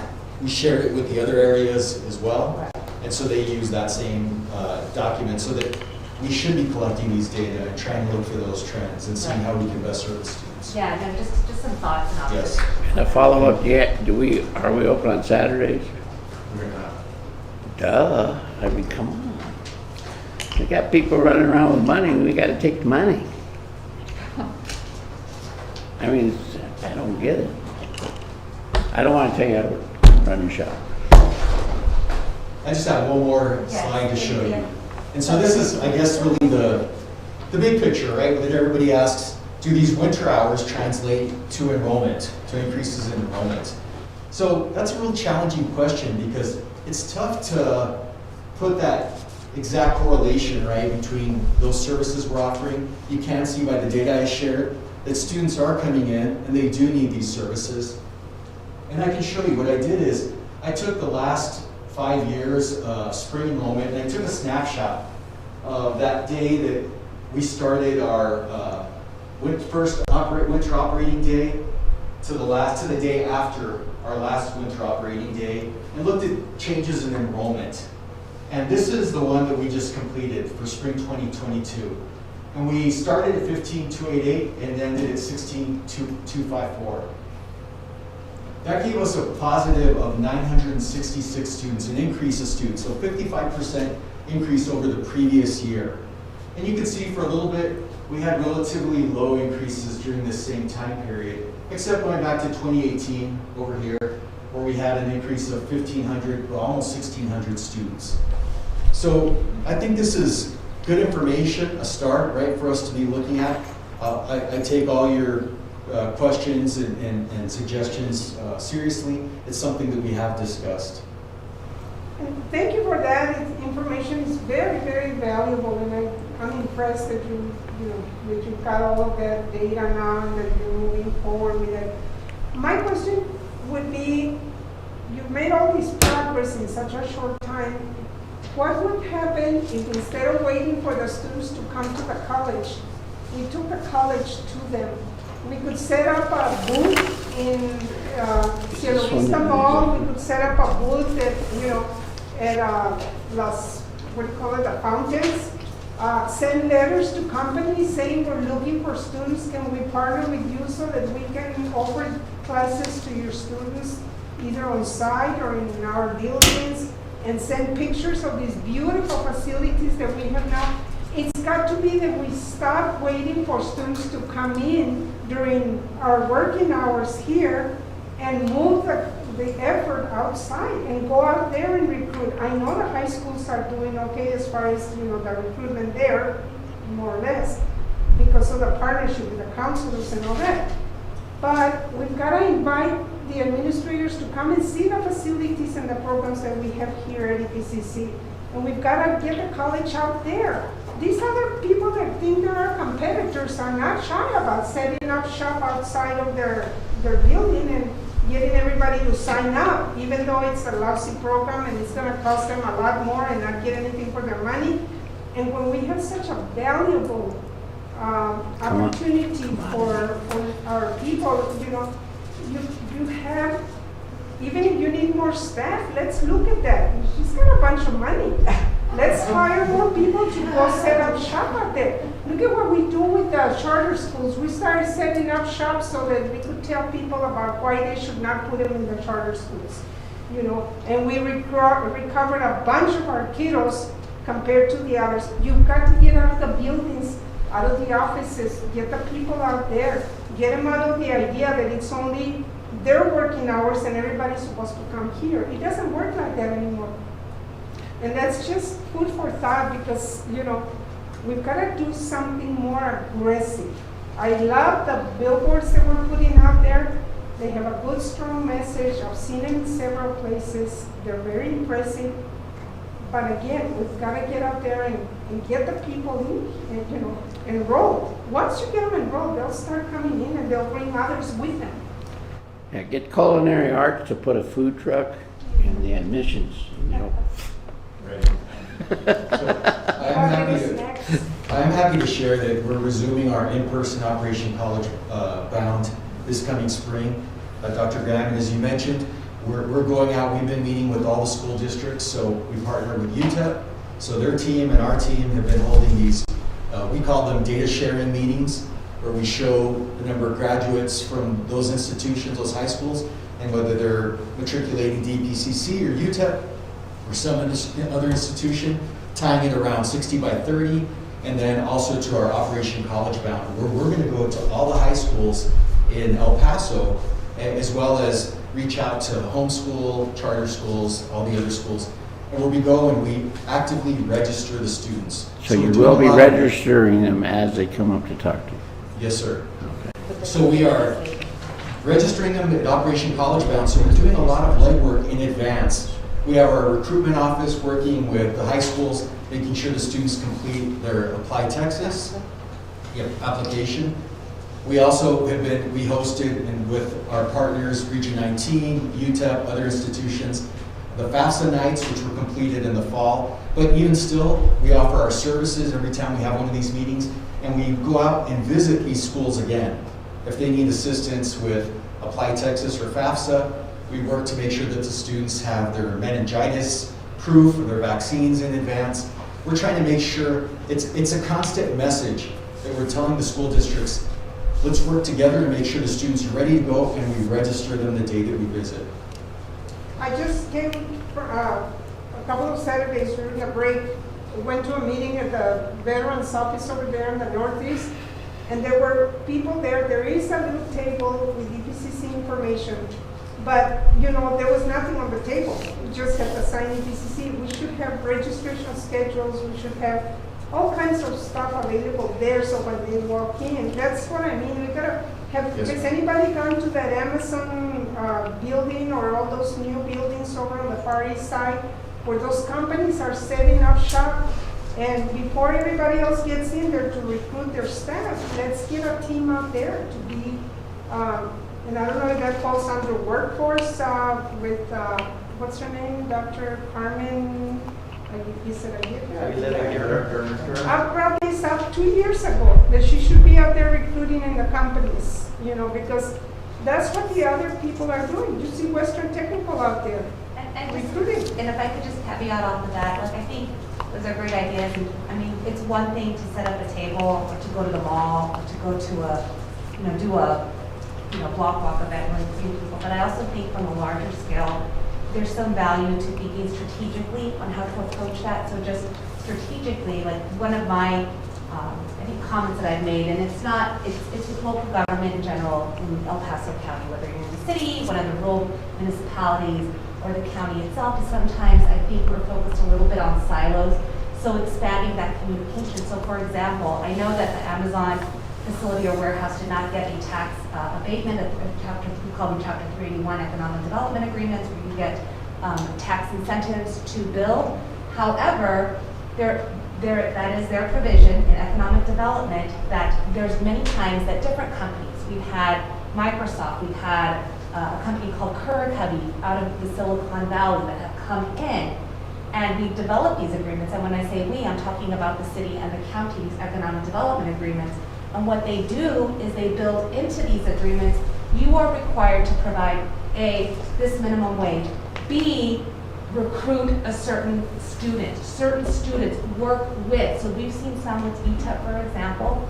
I think we can kind of maybe think a little bit, maybe not immediately, but just something to think about when you're meeting with some of those other organizations. How can we make our demographics, our students, part of those agreements? And I think, they're asking from something on behalf of our tax base, and it is certainly something that's negotiable that can be put into these types of agreements. It's just having those communications open and just really thinking about what we have in the toolbox, especially with those economic development agreements. I feel very strongly about that. I feel like it's not tapped into, but we really should think about that a little bit more strategically, going off of your comment, because it's part of an agreement, so they are required to do that. And I think that carries a lot of leverage, because again, just to my last point, these agreements are not 1 or 2 year agreements. These are long-term agreements. So you're building in that time frame to establish that type of relationship. So just something to think about, and I know that's more of, I think, a long-term development relationship that you'll have to work through with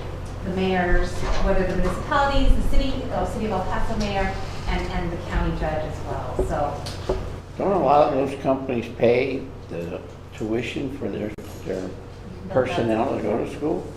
I know that the county, or when I was a firefighter, they paid our tuition here, EPCC, as long as it was fire tech. So are we talking to these companies to get those students here? And a lot of that will be, I think, discussed as well with, Varela. I don't remember you should know this organization's name, the Borderplex Alliance. They're the ones that are recruiting a lot of these companies, so that's the contact I think you can make with them in terms of those types of incentives. And they're talking to us, they're willing to talk, and when I say us, the region and the leaders. And so there's just those and you're tapped into all of those organizations. And it's not that we're not appreciating everything you're doing, but that just gives you an idea of the expectation we have of your work. It's sky high. I'd rather them come here than Western Tech. But I think, and honestly, the sell, right, because I do think, and I'm a very firm believer in this, is that it's the quality over the quantity and the advertisement. I mean, that's the sell for this El Paso Community College. You're getting a quality education by dedicated staff, by an amazing administrative team who cares for the students. And I've always, For a third of the price. Exactly, for the third of the cost. Exactly, and it's that quality education that you'll know that you get. And I don't think, in my opinion, that that's necessarily, I mean, we're all different, and we're not disparaging what I think other organizations do, because I do think they fit a role, but I firmly believe in that mission and what the community college has done. So that's just an idea on that. I think all these ideas are excellent. And we're talking about people ready to go to college, and that's great. But I think we may want to consider investing on the young people. How we went and adopted a school and invited the parents, because the parents, we have a large immigrant community. And the way that our school systems works in the U.S. is not the way it works in other countries. And I think that it might be worth our time to invest by adopting some of these schools, particularly in the low-income communities, and invite the parents. And parents are very interested in the education of their children when they're little. By the time they get to 4th grade, they figure they're on their own. So like I said, it's an investment because we're talking about really young students. But I think it may be wise to consider investing some time in that.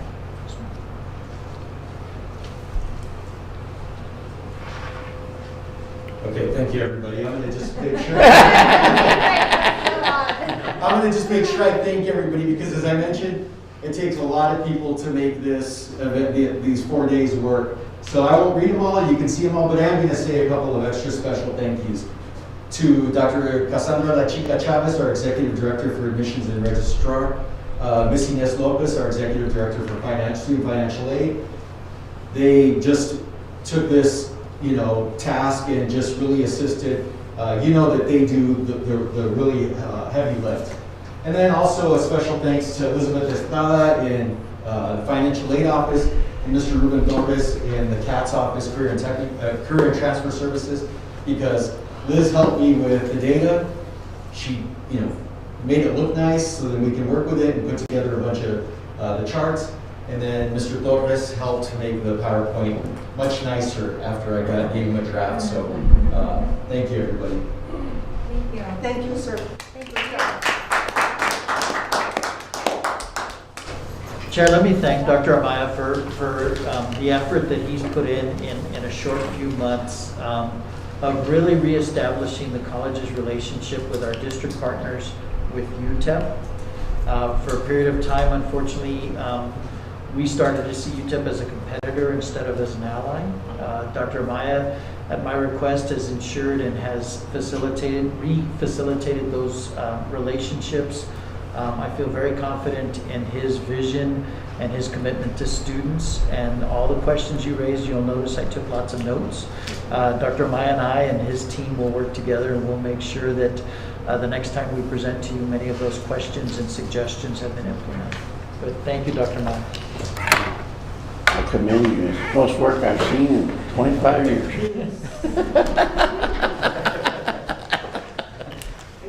Not to take away from the other departments, but admissions and I have had a long history. Wow. Thank you for everything. Okay, items 1.91 to item 1.96, we're going to discuss in executive. Do we need to read that off before we go later? You don't have to judge us later, however. But there was 1.915 you want us to discuss now? You may judge. Okay, read 1.9.5. And I will mention before I read this that Mr. David Kinko is in the lobby. He's going to be his meeting for this item. Item 1.9.5, discussion and action to authorize Dr. William Zarata to execute a letter of support and no objection on behalf of the college for a minor boundary modification application of foreign trade zone FTZ number 68 for the following properties: El Paso Communications Inc. at 1630 East Paisano Drive, El Paso, Texas; OLA Logistics at 11350 James Watt Drive, El Paso, Texas; and Expeditors International of Washington Incorporated at 1401 Pullman Drive, subzone expansion. Okay. You're going to tell us what she just said? Sure.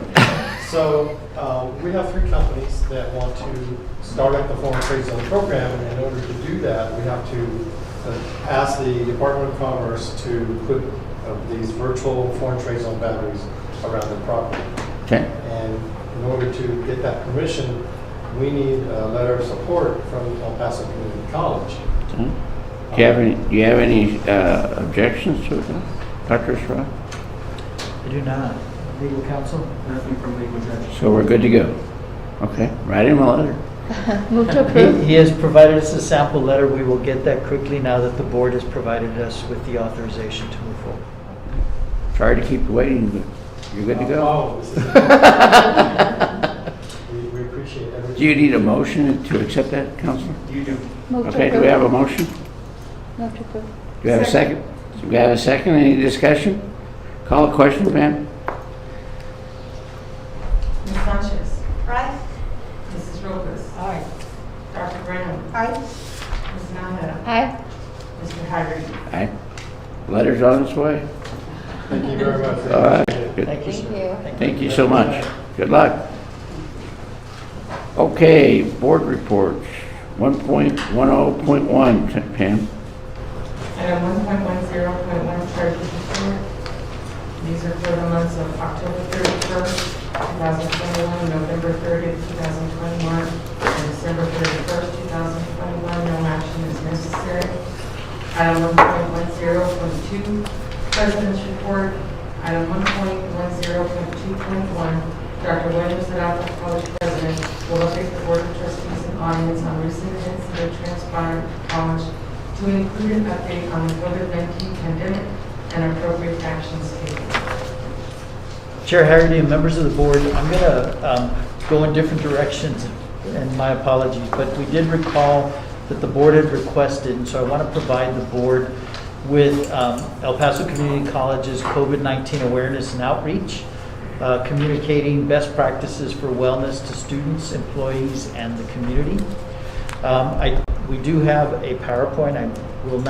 I will pass out the PowerPoint for each of the board members.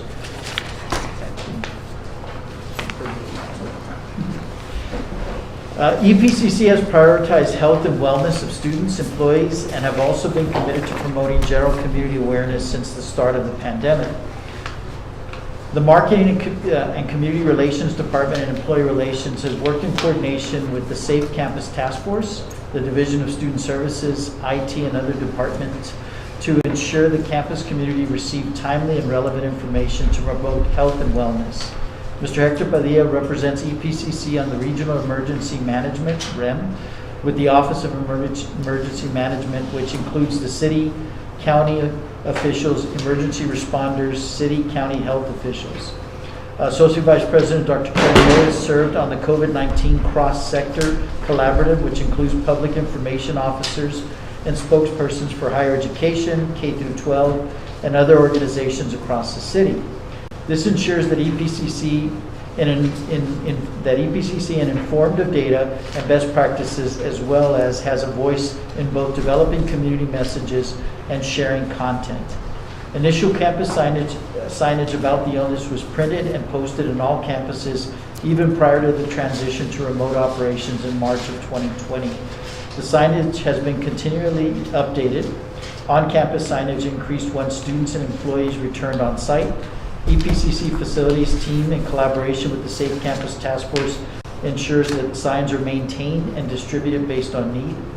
Marketing and community relations designs and prints signs as needed. A variety of COVID-19 information was initially shared on EPCC's COVID-19 emergency response webpage, which was developed by the IT division in collaboration with external relations. Once EPCC began the phased return to campus, this information on wellness and best practices transitioned to EPCC's Safe Campus Return webpage. This site gives all information needed for students, employees, and visitors, including operational updates, safety protocols, and FAQs, which provide links to campus and community resources, links to vaccination sites, and an overview of wellness practices. The information shared with the campus community includes COVID-19 information made available by the CDC, the Texas Department of Health, and local health authorities. Due to the rapidly changing and updates on COVID-19, EPCC is not creating its own content regarding virus information. To ensure the most accurate information, EPCC is only sharing information from leading health authorities to ensure information is correct, consistent, and the most recent available. However, EPCC has created its own messages to encourage best practices in wellness, including a Wear Your Mask PSA, which featured Dr. Wilson, Dr. Lang, and I, Marketing and community relations has created customized hand washing, masking, and social distancing signage and social media graphics featuring Tejano Jack, encouraging students, employees, and anyone on campus to be mindful of stopping the spread. EPCC has collaborated to promote the practices that have been shown to best reduce the spread of COVID-19, including mask wearing, social distancing, and of course vaccinations. As soon as vaccines became available, the college promoted the benefits of vaccination and established partnerships with UTEP to get students and employees vaccinated. Last summer, the college established our own vaccination clinic at the Mission del Paso campus. Students and employees received regular emails promoting the benefits of vaccinations and were invited to get vaccinated at EPCC.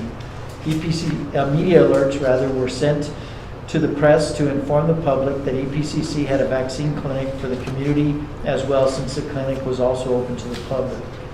The college also actively promoted other vaccine clinics around town for the benefit of students, employees, and the community.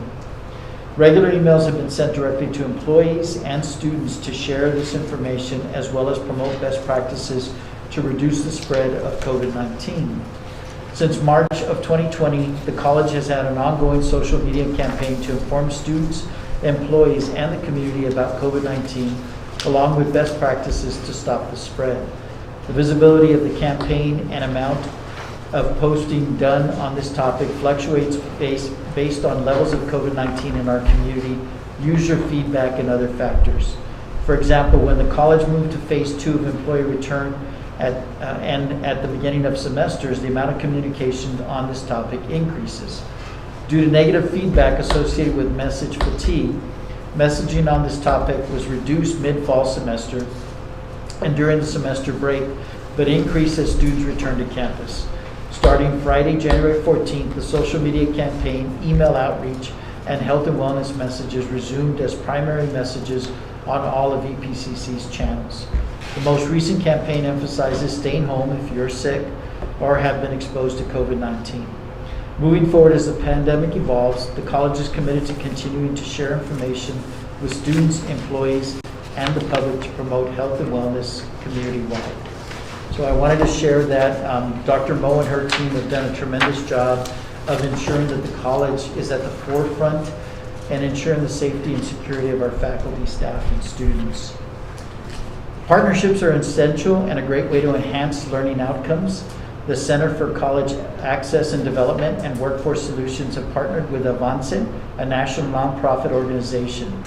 Avance aims to assist under-resourced families of young children in overcoming isolation and lack of opportunity. The collaboration with Avance is a multifaceted two-generation curriculum with measurable learning outcomes called Parent-Child Education Program, or PCEP.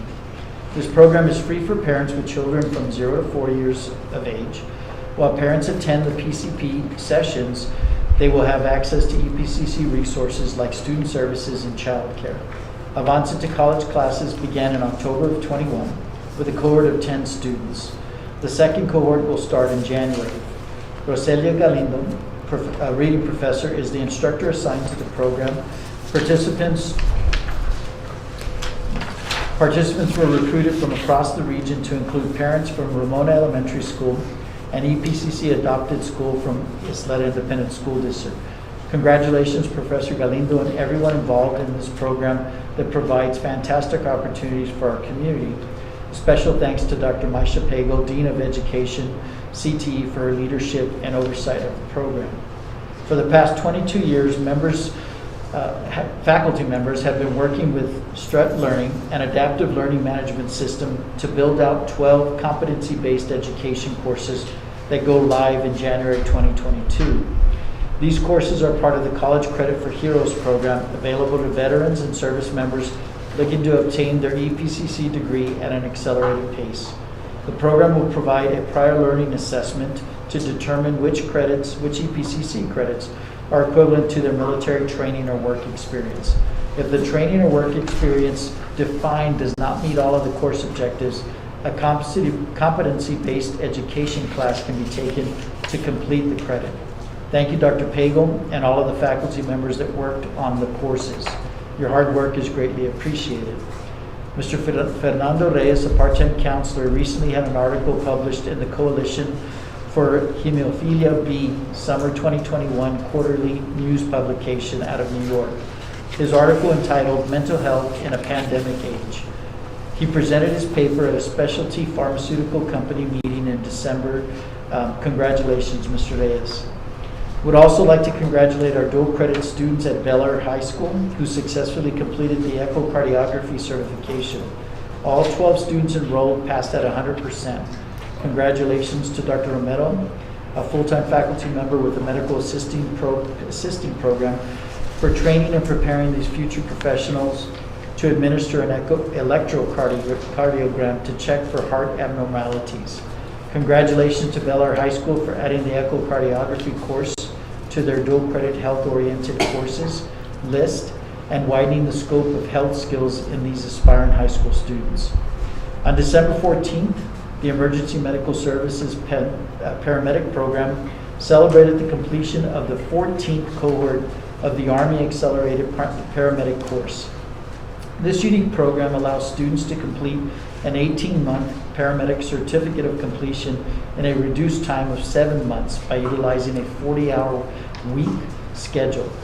The program is very rigorous for students and faculty. 14 students completed the program and 100% successfully passed their National Register psychomotor exams.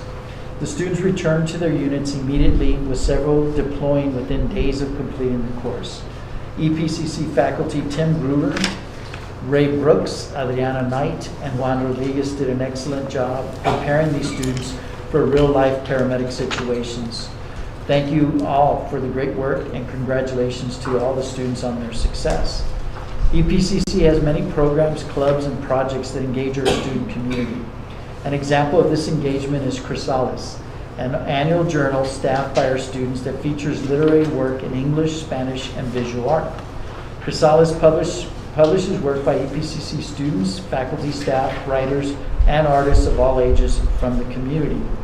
The exemplary work they publish earned them a third-place plaque for Best Magazine, awarded by the Community College Humanities Association for its 2020 issue. Congratulations to Ms. Minerva La Vega, English Associate Professor at the Valle Verde campus and Faculty Advisor for Chrysalis. Ms. La Vega and her students completed the issue at the onset of the pandemic through Zoom calls and WhatsApp messages. The award only shows the dedication of the EPCC student editors to the magazine and what Chrysalis can do. Again, congratulations on this award, and thank you to Ms. La Vega for leading this journal to success. Gloria Sepulveda, Rise to the Challenge Bridge program student, was recently awarded her e-poster presentation at the 2021 Annual Biomedical Research Conference for minority students. This is the 17th year in a row that an EPCC student has been awarded at this highly competitive conference, which is the largest student research conference in the United States. Of the 400 awards given at the conference, Sepulveda's was one of only 16 that went to community college students. On Friday, December 10th, we returned to an in-person ceremony for our fall 2021 commencement ceremony. We also had students who were eligible for graduation after the summer 2021 term participate. Graduates who were part of the spring and fall 2020 classes and spring 2021 virtual graduations were also invited to attend in the 2 live ceremonies. The Valle Verde Enrollment Services Center, as you just heard Dr. Amaya, was open for registration for 4 days during the winter break. Staff were available to assist students virtually and in person from 10 a.m. to 4 p.m. Monday, December 20th, Tuesday the 21st, Monday the 27th, and Tuesday the 28th. EPCC officially opened the doors of the new building at the Mission del Paso campus, located in the Far East. Students will have access to many tools for an extraordinary learning experience, including 3D printers to augment the learning experience in biology, geology, and other classes, a Giga Macro, which creates high-resolution photographs of specimens for students to use online to see minute details, and a virtual reality sandbox that creates virtual reality models of landscapes that can be altered instantaneously. Since the last board meeting, I attended 105 meetings, either virtually or face-to-face. Some of the highlights include I attended 12 Texas Association of Community College meetings, including 2 legislative committee meetings, 2 community college finance steering committee meetings, 2 business advisory council meetings, 2 executive committee meetings, 2 officer meetings, and 2 community college finance commission meetings. I attended the Lumina board meetings virtually, including a compensation committee as well as the board meeting as a whole. Participated in a COVID-19 vaccine potential mandate meeting with Scott Hulse. Participated in the combined Memorial Sierra Campus Governing Board meeting. Attended a UTEP El Paso Electric new partnership event. Attended the College Excellence Awards dinner, was joined by several trustees. Thank you for making time to attend. Met with Mauricio Ibarra, Consul General, and Mr. Luis Gutierrez, Director of Community Affairs from the Mexican Consulate. Attended the Board of Directors Retreat for Excelencia in Education in DC. Attended the SAC-COC conference, which was held virtually. Met with the Texas Higher Education Coordinating Board Commissioner, who was visiting each of the public higher education institutions in El Paso, UTEP, Texas Tech Health Science Center, the University of Houston, El Paso, and EPCC. We were able to provide tours of 3 of our new workforce facilities, the Rio Grande campus expansion, the Transportation Training Center, and the Art, Science, and Technology building at the Valle Verde campus. He then had lunch with our Board of Trustees, who also advocated for the great work EPCC is engaged upon. I interviewed with Ms. Jewel Jackson from El Paso Matters to discuss the state's 60x30 Texas higher education plan. We held a holiday grab-and-go open house here in our office for faculty and staff in December. Participated in the El Paso Branch Board of Directors meeting. I met with Dr. Roberto Rodriguez, the Texas Southmost College president, and his team with a group of leaders from the college to discuss a cooperative EDA Good Jobs Challenge grant with several border community colleges. And finally, our latest available data on COVID. The 14 days of decreasing cases. Cases are currently averaging 1,104 cases per day, which is significantly higher than the prior 2 weeks, during which we averaged 423 cases per day, which was slightly higher compared to the previous 2 weeks when we were averaging 414 cases per day.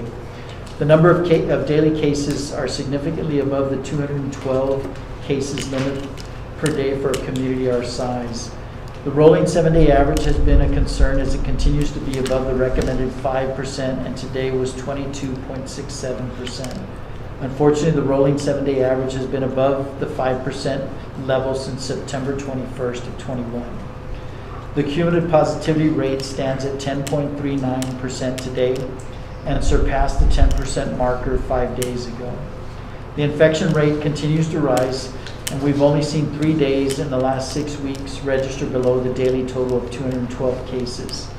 We currently stand at 75.2% of our population age 5 or older that is fully vaccinated, and 93.2% of our population that's having received their first vaccination. To summarize, we continue to exceed the 14 days of decreasing cases. The infection rate and the 7-day rolling average continues to stay above the recommended 5% and has been for nearly 4 months. The cumulative positivity rate has now exceeded 10% as well. My recommendation continues to be that we continue in phase 2 of our return to campus plan, which we have been in since Monday, August 23rd, rather. As a reminder, phase 2 of our return to campus plan has the college operating at 50% capacity with 100% of the staff participating. I do not believe that the data currently supports us moving forward with phase 3 of our plan, during which we would operate at 75% capacity with 100% of staff participating. We will continue to monitor the data and keep the Board of Trustees informed of any recommended changes for your consideration. I'm happy to respond to any questions from any board member. Anybody have any questions, Dr. Serrano? You said you attended all those meetings? I did, Dr. Graham. I did. Now, in fairness, our last board meeting was in November, so it was a longer period of time. I'm glad you cut your evaluation in half. Pam would be glad, but unfortunately that is not the case. I can hardly wait. Consent docket, Pam, 1.11. Thank you, Dr. Stroud. 1.11 consent docket. This includes items 3.2 and 8.1. I have a question on that, I'm sorry. On item 3.2, it says that it's included as an action item. Am I looking at it correctly? Because then It's 3.2, not 2.2. 3.2, 3.2 is discussion and action to improve full-time staff and faculty recruited in positions funded by grants and/or contracts. Do you have any questions on those? They're the grant-funded positions, Dr. Graham. I'm sorry? Those are the grant-funded positions, 3.2. That's why we place it on the consent docket. Do you have any questions on 8.1?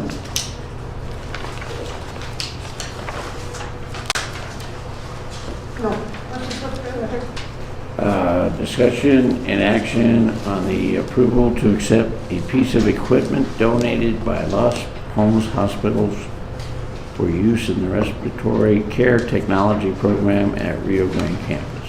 Anybody have?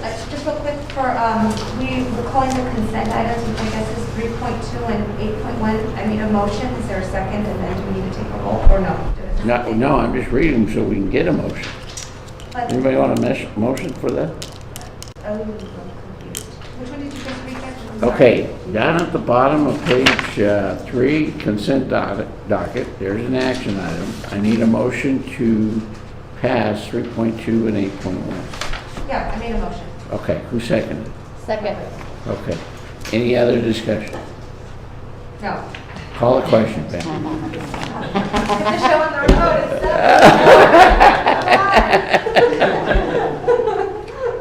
It's Ms. Sanchez. Aye. Mrs. Robles. Aye. Dr. Graham. Aye. Ms. Nahara. Aye. Mr. Hagerty. Aye. Item 2, administration, item 2.1, the 13 TASB policies under local manual of page 42 are presented for review and comment. No action is required at this time. 2.2. Item 2.2, the 4 TASB policies DGBA, DIAB, DMAB, and FFDB are presented for first reading and approval. Motion to approve? Second. Any discussion? Call a question? Ms. Sanchez. Aye. Mrs. Robles. Aye. Dr. Graham. Aye. Ms. Nahara. Aye. Mr. Hagerty. Aye. Item 2.3, TASB CAK board policy is presented for second reading and approval. Motion to approve? Second. Any discussion? Call the question? Ms. Sanchez. Aye. Mrs. Robles. Aye. Dr. Graham. Aye. Ms. Nahara. Aye. Mr. Hagerty. Aye. Item 2.4, TASB GL board policy is presented for second reading and approval. Motion to approve? Second. Any discussion? Call the question? Ms. Sanchez. Aye. Mrs. Robles. Aye. Dr. Graham.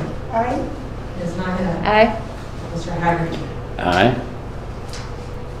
Item, section 3, personnel, item 3.1, discussion and action to approve full-time staff and faculty recruited in positions funded by the institutional budget.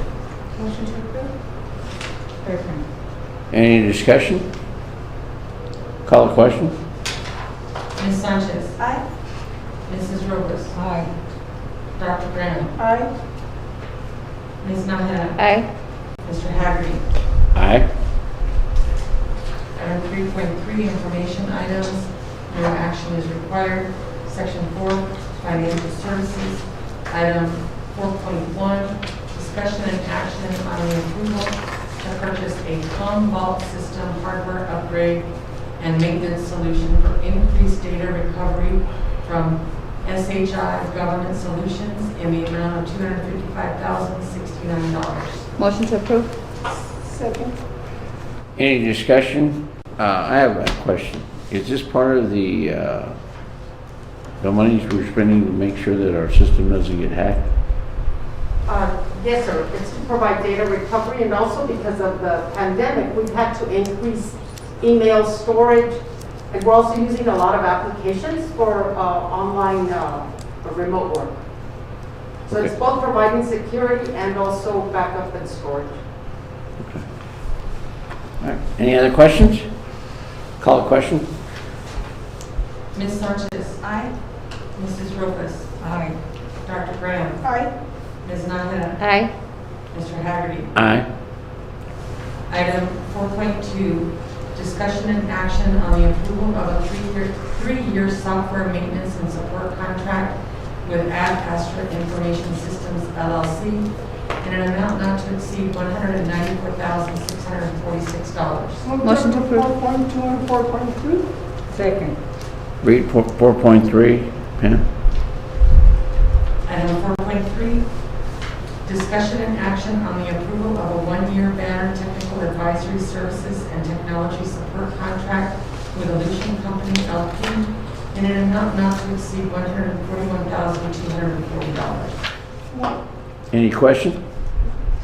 I have one question. 4.2, is that also part of that system to protect us from hacking? 4.2 is a scheduling system that our deans, our vice president, Dr. Smith, and his deans used to schedule classes to Okay. ensure for efficiency of facilities and the class scheduling cycles. Okay, and the same question, what does 4.3 do?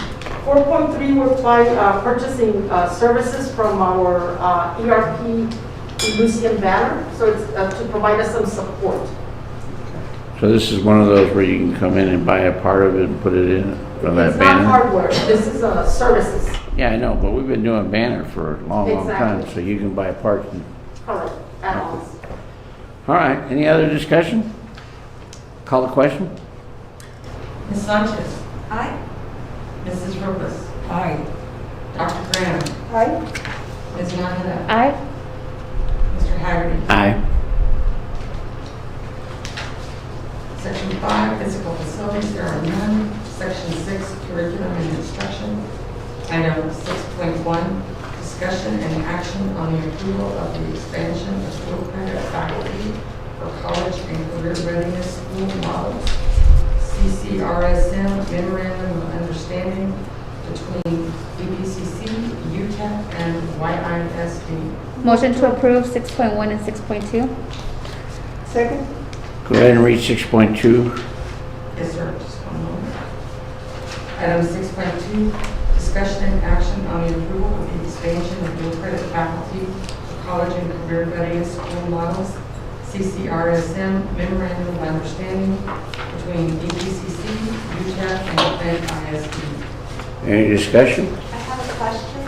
So both 6.1 and 6.2, I noticed that the MOUs indicate a start date of August 15th. And so we're getting this for approval 5 months later, right? And so I certainly understand that you can always backtrack a contract, but I just have a little bit of concern of getting it 5 months later. And then I do see the signature, I think, for the YISD, if I'm not mistaken. One of them, I think, had their signature date. I guess if they took it to their board in November, it might have been like late November. So I don't know if it's a timing issue, if it's a negotiation issue, but I also noticed in the contract itself that it does provide a provision that the contracts can be approved or signed in multiple parts, meaning we can sign it, doesn't necessarily have to go through that signature process before we can have it for our consideration. So I'd just like to see those contracts sooner, please, because I do think, 1 month or 2 months, I certainly understand, or even if we're in the middle of the holiday, but 5 months later, I think is a little bit too long to be getting it to our attention for the board. And quite frankly, I'll meet in December to approve a contract if we need to. I just think it's a little bit too long of that type of relationship. We're already into the spring semester. I think that's fair, Ms. Sanchez. We received it back from Ms. Letta after the 16th. If you'll recall, that was the date of our actual board meeting, and we didn't have one in December, hence bringing it in January. But totally agree with your assessment. We'll make sure we get them earlier. I mean, and if it's, I think these are obviously interlocal agreements with other entities, so I don't believe that we're going to be far-fetched in where we are in terms of the negotiation or the meeting of the minds. And so I definitely would like to see any type of contract, but I'll just make reference to this one more on a reasonable timely basis Yes, as ma'am. far as all things considered. So, Duly noted. thank you. Any other questions? Call a question. Ms. Sanchez, Aye. Mrs. Robles, Aye. Dr. Brown, Aye. Ms. Nájera, Aye. Mr. Hagerty. Aye. Item 6.3, discussion and action on the acceptance of an interlocal agreement with the Cancer and Chronic Disease Consortium, CCDC, in the amount of $2,316. Move to approve 6.3, 6.4, 6.5, and 6.6. Second. Okay, Pam, read 6.4, 6.5, and 6.6.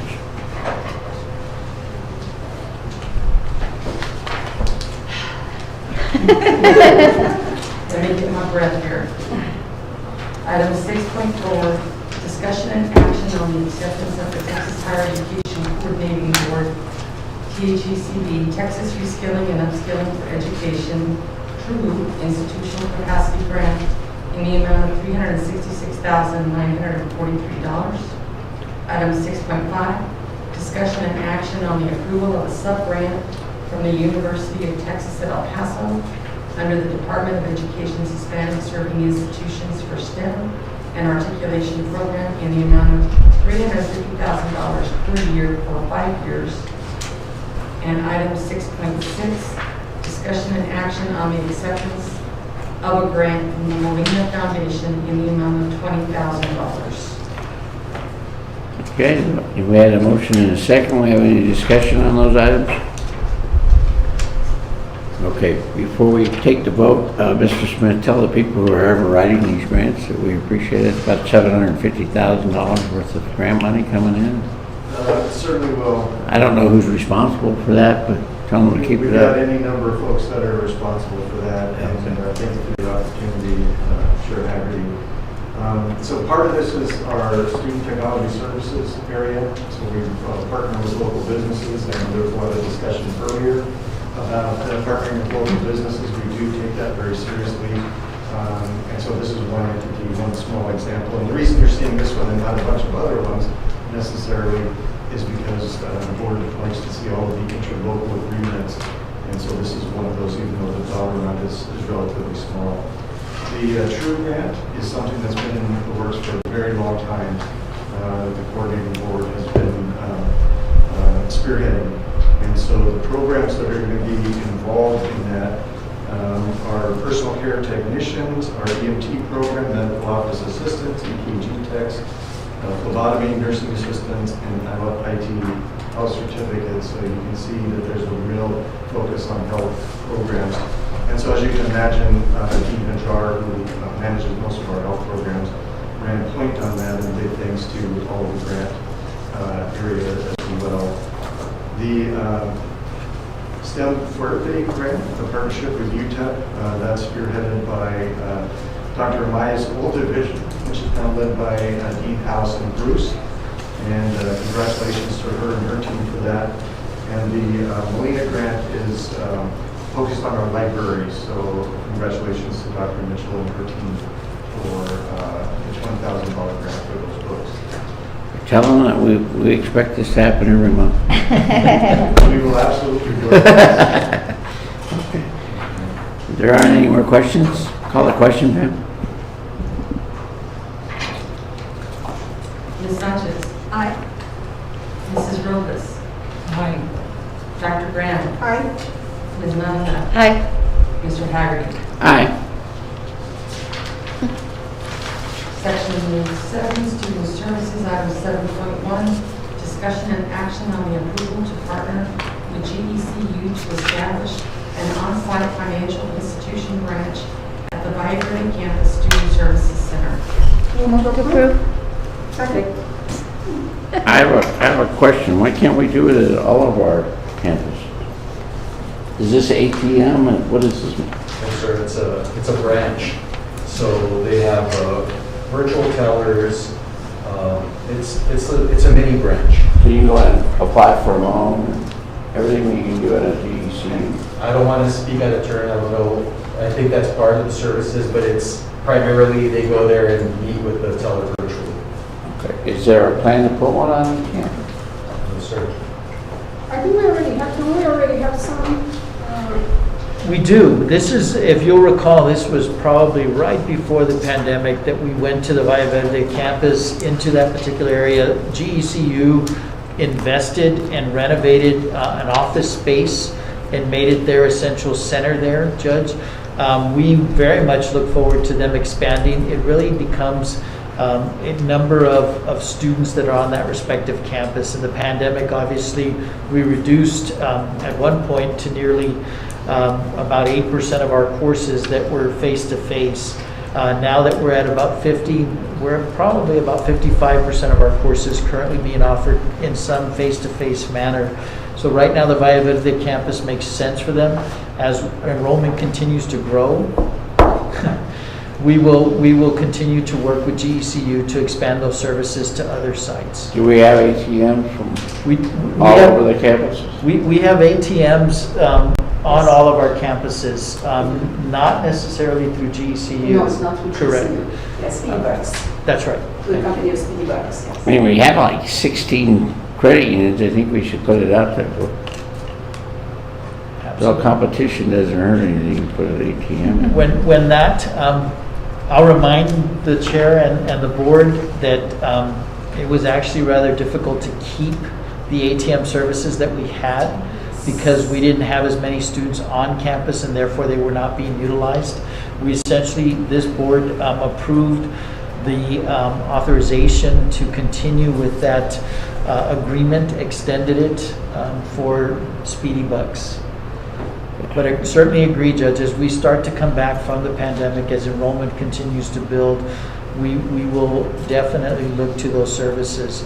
Much like food services, they're in a difficult position right now until we're back at 100%. We do have an ATM at admissions, right?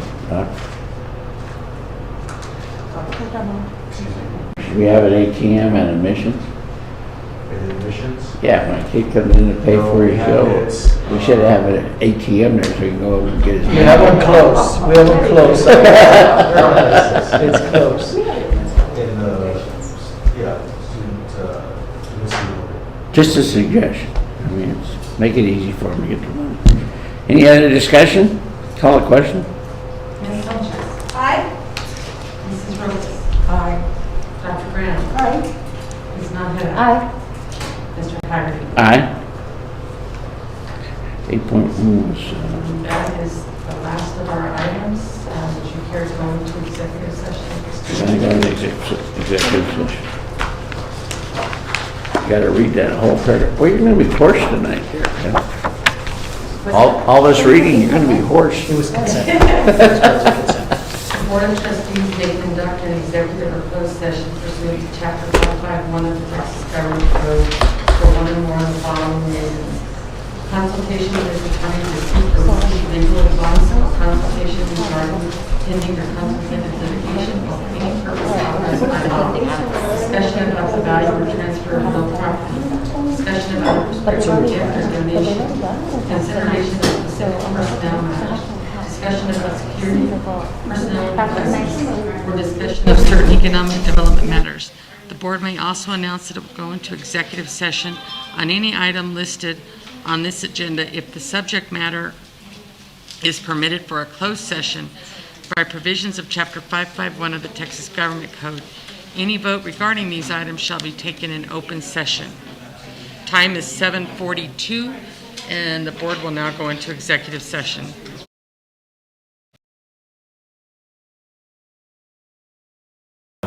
Okay, we're back in regular session, and we're going to start with item number 1.3.1, Pam. Oh, we don't do, all we do is call for the question, right? Yes. We have to read it. Yeah, did you already read the regular session item? Do you want me to read them now? I haven't read anything in here. I can read it and then just make the motion. Specifically, just, it's item 1.9.1. Item 1, so that's the action item. Now we're on the other page, okay. So, Hey, you gotta get this figured out. Item 1.9.1 Discussion and take possible action regarding pending litigation style Rhonda Brown versus El Paso County Community College District and the County Court of Law number 3 of El Paso County, Texas, cause number 2020 DCV 1845. Do I have a motion? The motion would be to approve a settlement agreement with Rhonda Brown in the case matter Rhonda Brown versus UP County Community College District, County Court at Law number 3, cause number 2020 DCV 1845, under the terms as described in executive session. Do I have a second? So made. Okay, any discussion? Call a question, Pam? Ms. Sanchez. Aye. Mrs. Robles. Aye. Dr. Graham. Aye. Ms. Nahara. Aye. Mr. Hagerty. Aye. Item 1.9. 1.9.2, discussion and take possible action regarding proposed contract termination and dismissal of employee in the Department of Arts, Communication, Career, and Technical Education and Social Sciences.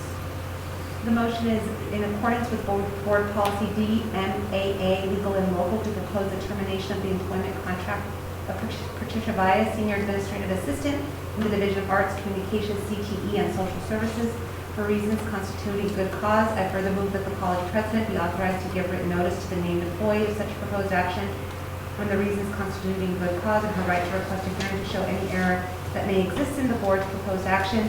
Lastly, I move that should the named employee fail to request a hearing within the time specified in Board Policy DMAA local, that the board's proposed action become final, thereby terminating her contract and dismissing her employment by operation of policy on the appropriate effective date. Do I have a second? Any discussion? Call the question? Ms. Sanchez. Aye. Mrs. Robles. Aye. Dr. Graham. Aye. Ms. Nahara. Aye. Mr. Hagerty. Aye. 1.9.3, discussion and take possible action regarding personnel matters related to the COVID-19 pandemic, including the Occupation and Safety Health Administration's emergency temporary standard on COVID-19 vaccination and testing and related matters. No action. Okay, 1.9.4.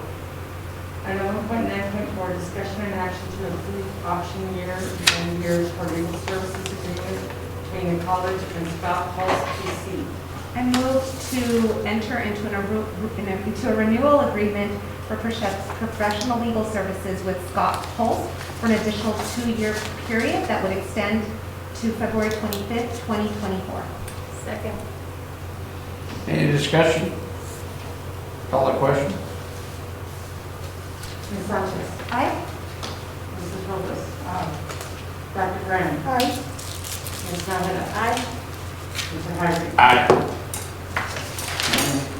Now we're Item down. 1.9.6, We did it already. discussion and take possible action to create an endowment for the $30 million charitable grant to the college from the National Philanthropic Trust.